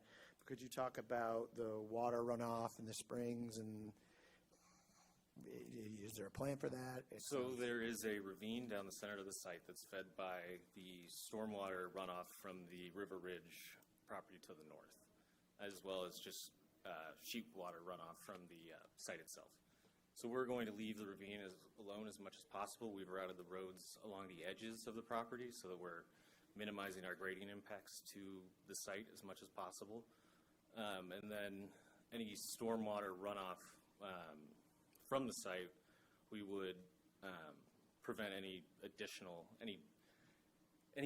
stormwater runoff created by our development would be contained on site. Okay. And we've shown in our plans and grading plans areas that we would target for that stormwater detention. To manage it. Any other soil condition issues with construction would be addressed with the geotechnical engineering at the point in time when somebody would choose to build a home. Okay. Any other questions? Yes, I did. A couple things. Really where they're talking is that egress to come in there, and there's a hill there. It's very wet. They also have some parking there. So it's not really the site where the homes are gonna be built, that's the concern, or the water. But the water, they have an issue right now going to their pool, what she said. And that road, if there are artesian wells there, is it even buildable? I mean, not that it's not built, is the road buildable? Is it okay to have the access there? I don't think they're opposed to the project at all. They just don't really, you know, you're gonna take parking places away from them somewhat, because they won't be able to park there at all, because it had to be open for an emergency if that's the place. And I guess my question to you guys was, if that was not there, can this still be built with just the access coming in from River Ridge? There would need to be a fire truck turnaround at that end of the property to comply with the zoning ordinance that only allows dead-end private roads to be, I think it's 500 feet or so. So we'd have to have some sort of larger turnaround like the Circle Drive on the west side of the site. So and I don't think it's really up to us so much to determine it, but the fact is, it wouldn't stop you from having this project done if that access was not available to you. And that's not for us to determine, but I'm just saying that you could make adaptations if that was not allowed. So right now, with the easement as it is, we are planning to do a reinforced turf, emergency access only road. So what it would look like is, it would just look like turf from any point of view. It would only be reinforced so that if emergency vehicles needed to, for whatever reason, enter from that side of the property, they would have access in an emergency. But it would not be for everyday use. by the- Other than it would have to be open somewhat so they could get Yes. through any time. Okay. Any other questions? Mrs. Huxley. It's Ms. Hoffman. Ms. And actually Councilwoman, but for the easement, and you indicate reinforced turf, at this point in time, do you have any idea exactly how much construction you will have to do at that point to allow the heavier emergency vehicles in light of the softness of the ground? At this point, we haven't done any geotechnical borings in that area, no. But it would be similar to, we proposed it and built it at Michigan Maritime Museum. In their lot, they have emergency access in that kind of gathering lawn, and that was approved by the fire department at that time. But it's meant to be minimally invasive is the goal, which is why we're not proposing a full asphalt road through there. And if it's structurally impossible, do you believe there's sufficient space for a turnaround? That egress It would need became to, we would need to unavailable? rework the site plan. I would probably not want the turnaround to be at the end of that private road where it gets closer to the ravine. We'd want to keep it back some distance. But there is flexibility in the site to move that if that egress becomes unavailable. Sure, yeah. Any other questions? Roll call, please. Polk, Yes. Wilkins, Yes. Arnold, Yes. Capps, Yes. Slack, Yes. Hasley, Yes. Brown. Yes. Motion carries. Thank you. Thank you. Thank you very much for being here. Number 18, the city council will be asked to consider a motion to introduce an amendment of Article 6. Article 6 of Chapter 22 of the Code of Ordinance of the City of South Haven Code of Ordinances, and set the matter for a public hearing to occur on March 2nd, 7 o'clock at City Hall. Kate. Thank you, Mayor. This was an item that has been brought forward at the request of Dwelling Place. As you know, Dwelling Place, we are contracting with them to develop the Overton parcel. Their intent is to apply to MISTA on April 1. As part of that, MISTA likes to see that there's a little bit of give from local communities. So this is a pilot ordinance, or that allows MISTA to, or I'm sorry, that allows us to set up an agreement with Dwelling Place for payment in lieu of tax. That is going to be a requirement from MISTA. And what that does is it takes a portion of taxes that that would not be paid, but we would forego that in the light of getting housing that meets our needs. This ordinance does strike out previous pilot language, and it does set us up for more flexibility by having an agreement that can be somewhat technical, but is not part of the ordinance language. Dave, is there anything you would add? Yeah, if you look at the strikeout language, which is a pilot the city granted years ago that really never came to fruition, the city historically handled pilots by adopting an ordinance specific to each unique pilot, each unique property. What this does is it adopts a general pilot ordinance that allows the city to grant those payments in lieu of taxes via an agreement. One, it's less cumbersome in terms of legislation, but it allows you to tailor your needs more specifically to each unique property and do it through a contractual process, which has a little bit more give and take to it, a little bit more flexibility. It also avoids having 10-page ordinances on the books. Okay, is there a motion? I move to introduce an amendment of Article 6 of Chapter 22 of the Code of Ordinance of the City of South Haven Code of Ordinances. Support.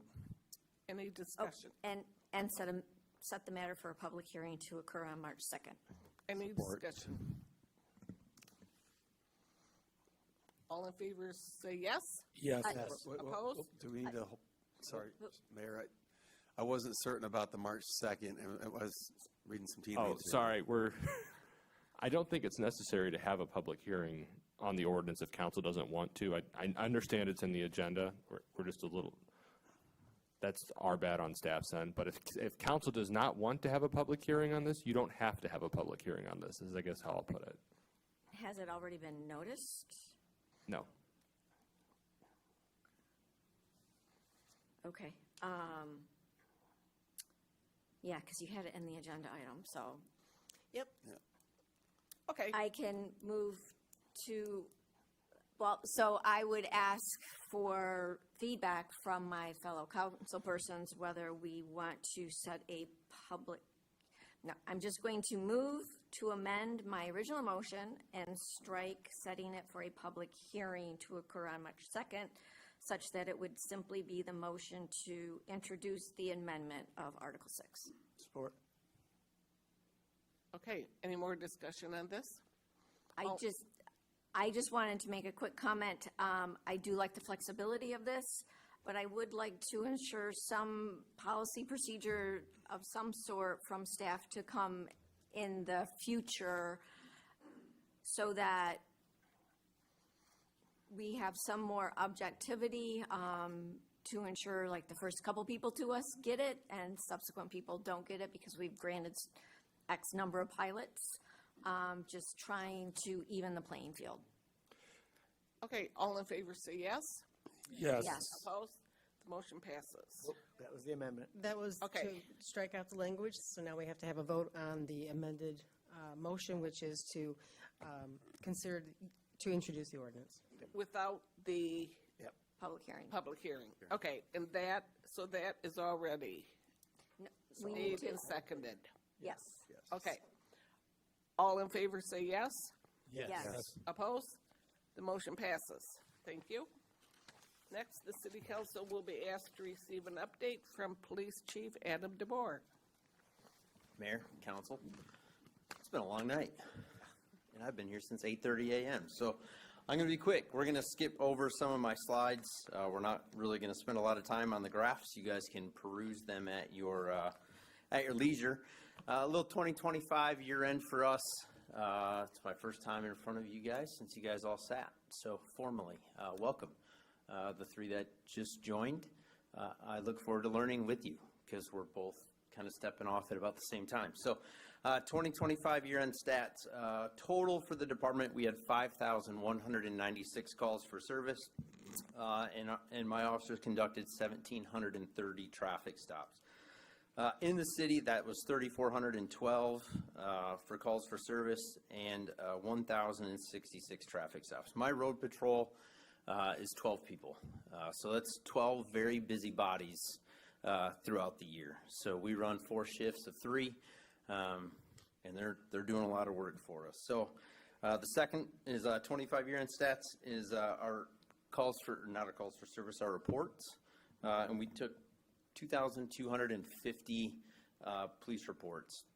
That little graph there breaks it down a little bit and what we spend a lot of our time on, and you'll see traffic accidents and non-criminal matters are what we spend a lot of time on. Those can be neighbor disputes. Those can be anything that don't rise to a criminal matter. So next we have our kind of statistics or citations. We wrote 852 tickets for the year. That's just motor vehicle violation tickets. That's not our parking tickets.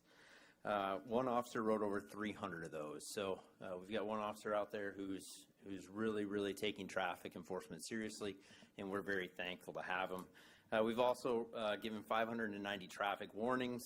We responded to 191 alarm calls, and we did 809 property checks. That is the one number on that list that really jumped out to me. Our guys are really getting out of the car and checking on a lot of things. So the next step is going to be our use of our arrest. We had 470 arrests in 2025 by 18 different officers. Our leading officer, because we're all very type A personalities and we compete in everything, had 98 of those arrests. Use of force is next. Use of force for us is anything beyond compliant handcuffing. So if we tell you to put your hands behind your back and we grab your arm and you put your hands behind your back, we don't count that as a use of force. If we have to point our handguns or if we have to point our tasers at you, that is a use of force. So the number there that's important is 10, but if you look at 10, it might seem like a lot, but we had 470 arrests. That means 2% of the time when my officers or your officers go to put handcuffs on somebody, they do it by telling them to put their hands behind your back and grabbing them by an arm, and they put their hand behind their back. That's 98%. 2% shows that my guys, your guys, are doing a great job of de-escalating situations. Typically, when we arrest somebody, we're not there on their best day, but our guys are doing a great job of making sure they're doing it with respect and de-escalating those situations. Next, we have what I call high liability, low frequency events. Pursuits, vehicle pursuits, and foot pursuits. We had 6 pursuits in 2025. None of them were one was for a simple traffic violation that was terminated when it left city or our jurisdictional boundaries by policy.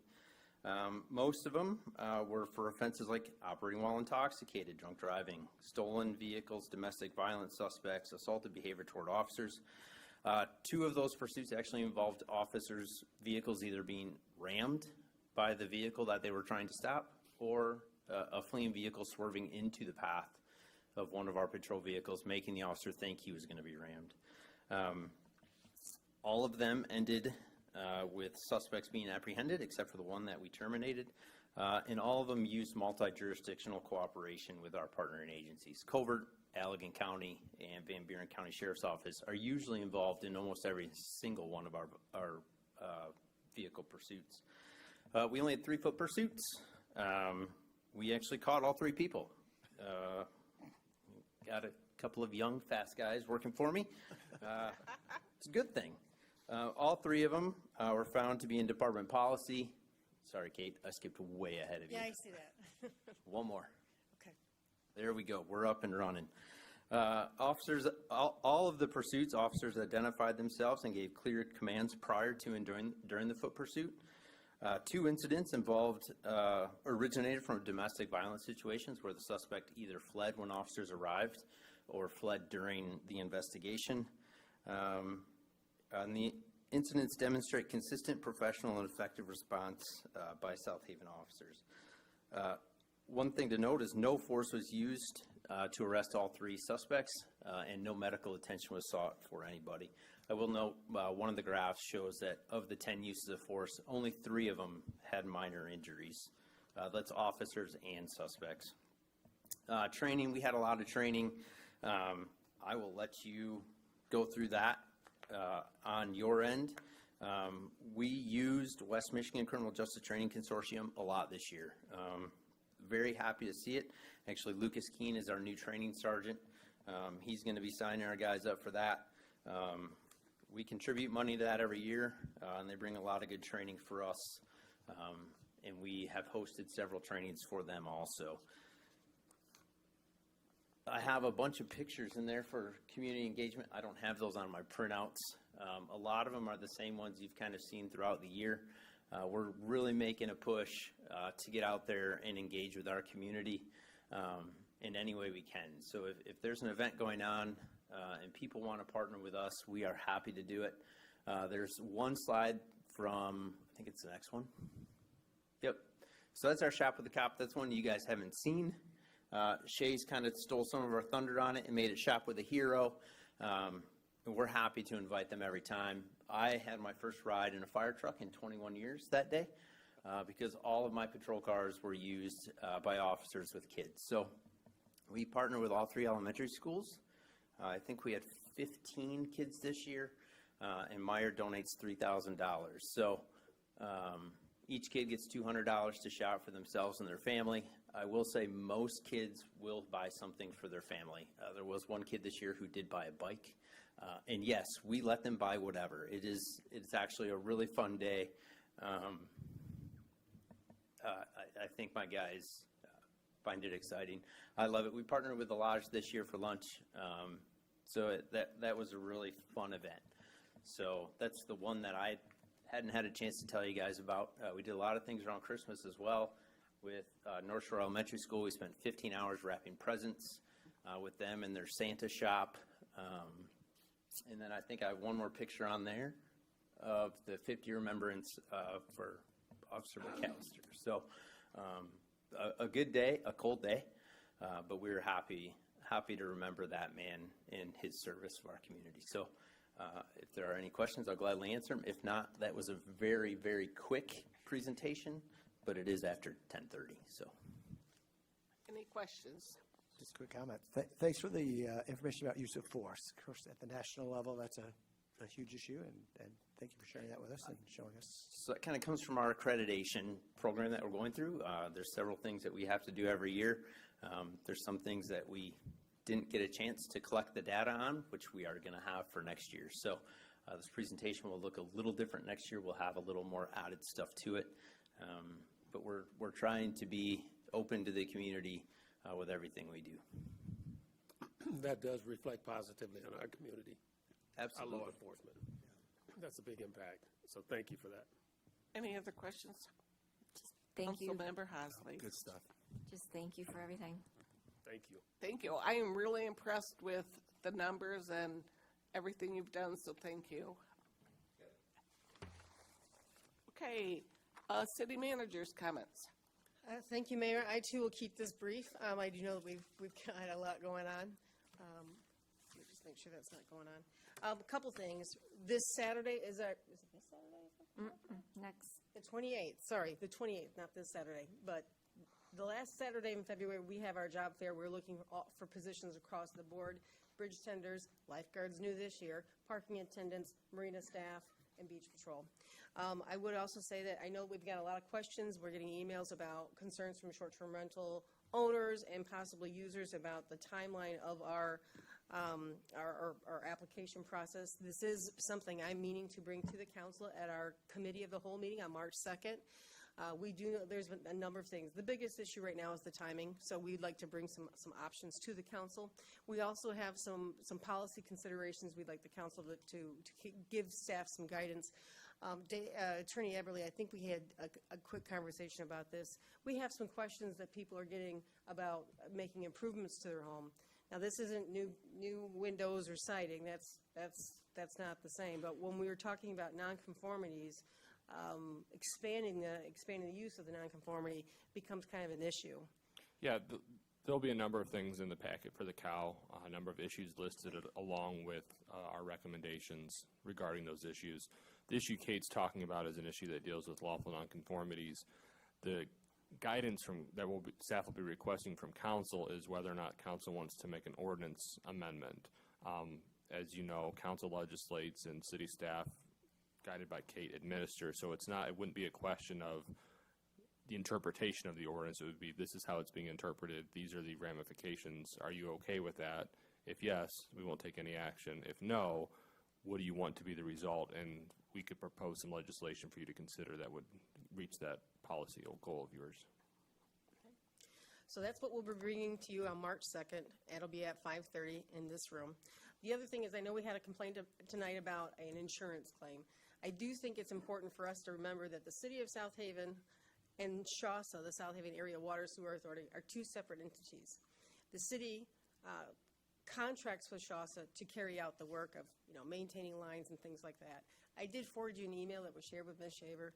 I'm very hard to hear that she's having difficulties, but I also have to be very, very cognizant of the fact that SHASA has its own insurance, and their insurance company denied the claim. So there's really not much for us to do, but she's more than welcome to go to the SHASA board or have a representative go to the SHASA board and make an appeal to that board.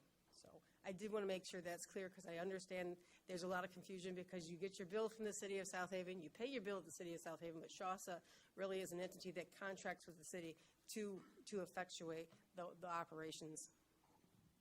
Thank you. All right, those are my comments. Thank you. Was that it? That was it. I'm trying to keep it short. If anyone has questions, we have 5 minutes for questions.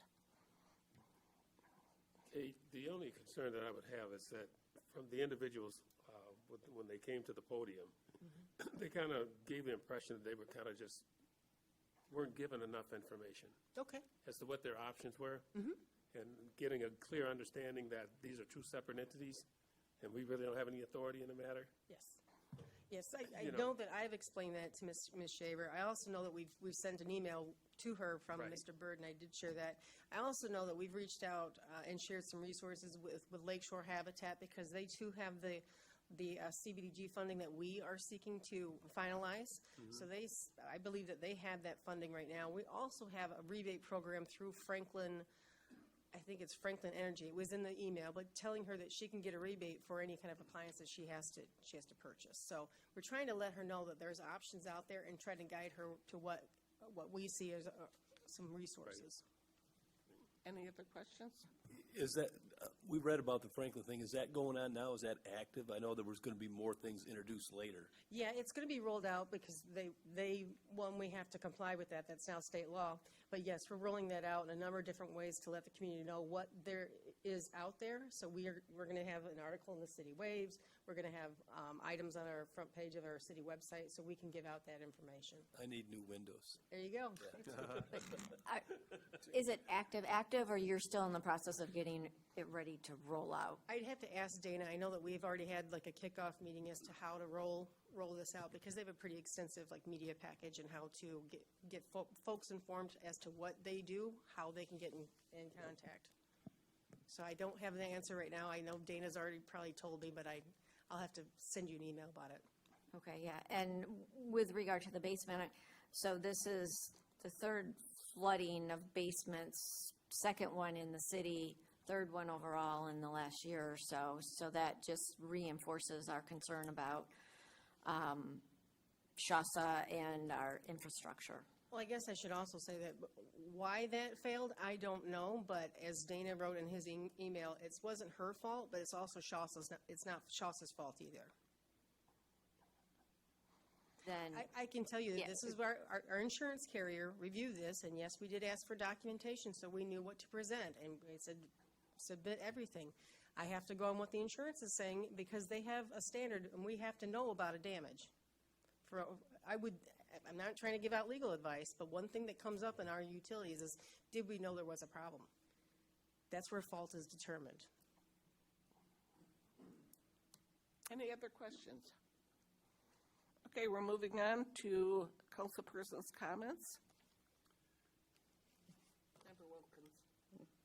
I'll be really quick. In honor of Black History Month, I'm going to read this real quick. In the end, we will remember not the words of our enemies, but the silence of our friends. That was quick, wasn't it? I also want to say thank you to everyone who came out tonight for the presentations, especially to Mr. Yielding. I do not personally know him, but it was an awesome job that he did, and I've heard of him, and just want to tell him thank you. I didn't get a chance to speak to him before he left. Also, just briefly. I know I'm one of the youngest in the room, but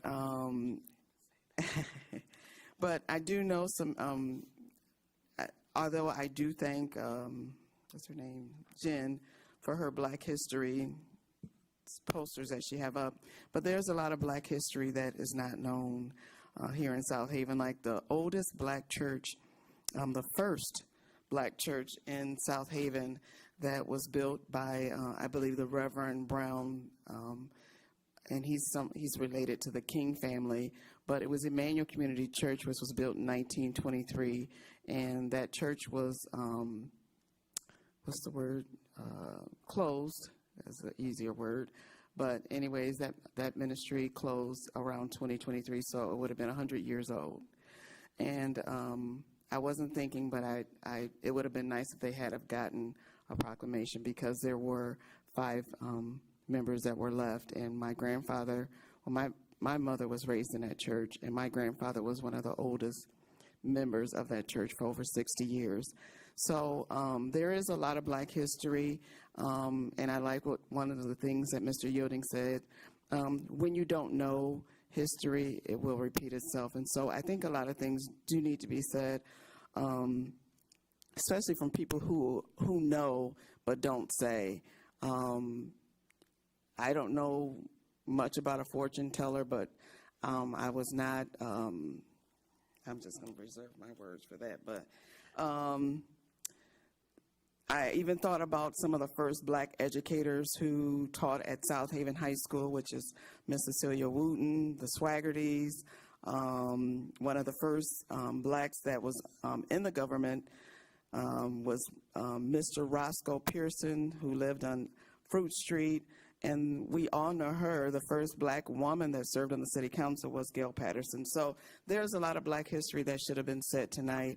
And so I just thought it'd be fitting that I would say it. And those are my comments. Thank you. Councilmember Capps. I just want to thank everybody that was here today. It was a long night, and I want to give thanks to the city staff and all the fellow council persons here for all the hard work they did to read over about 700 pages in a few days. Thank you. Councilmember Flack. Yeah, thank you all for hanging in tonight. It's been a aggressive agenda, I'll say. But I just wanted to give kudos to the Rotary Club of South Haven. They had their 70th birthday yesterday, and they'll be celebrating that May 1st at the Maritime Museum. They're having a little party over there. But 70 years, very impressive. They do a lot for the community. They don't make a big deal about it, but they're always there supporting, so good for Rotary Club. Thank you. Councilmember Hosley. Yeah, so in honor of Black History Month, just everybody, the Historical Association of South Haven is welcoming back Dr. Fred Johnson III for a talk entitled The Third Reconstruction, on Wednesday, February 18th at 7 p.m. at the Hartman House on Hubbard. And Friday, February 20th, is senior night for basketball. Girls varsity ball game is at 6, and the boys is at 7:30. Go Rams. Councilmember Polk. I just want to say I'm thankful that everyone that came out tonight, but I'm particularly pleased with the dynamics of this council and getting a good understanding or a good idea of some of the challenges that we face. Not easy answers to, but what the encouraging thing is that we can work together to resolve them, respect each other's ideas, and just work collaboratively. And I think that's something that's going to be contagious. Hopefully it's contagious and spread throughout all the city organization. We can continue to do this.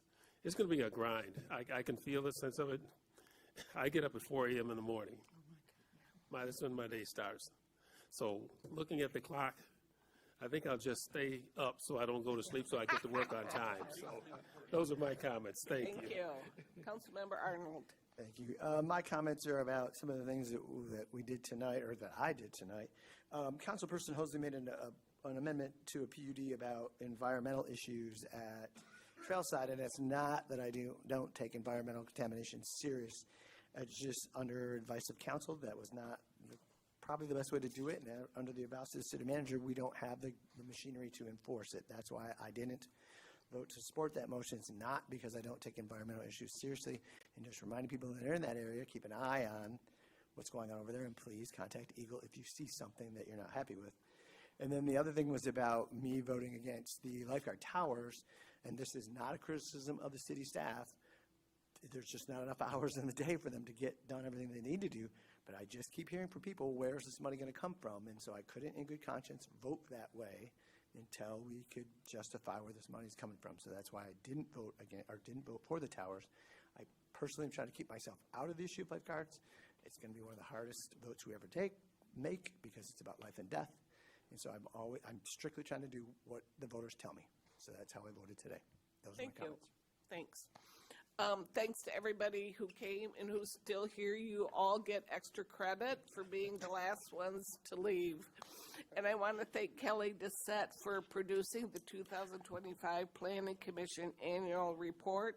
That took a lot of work, and she did an excellent job. If there's no further business, we're adjourned.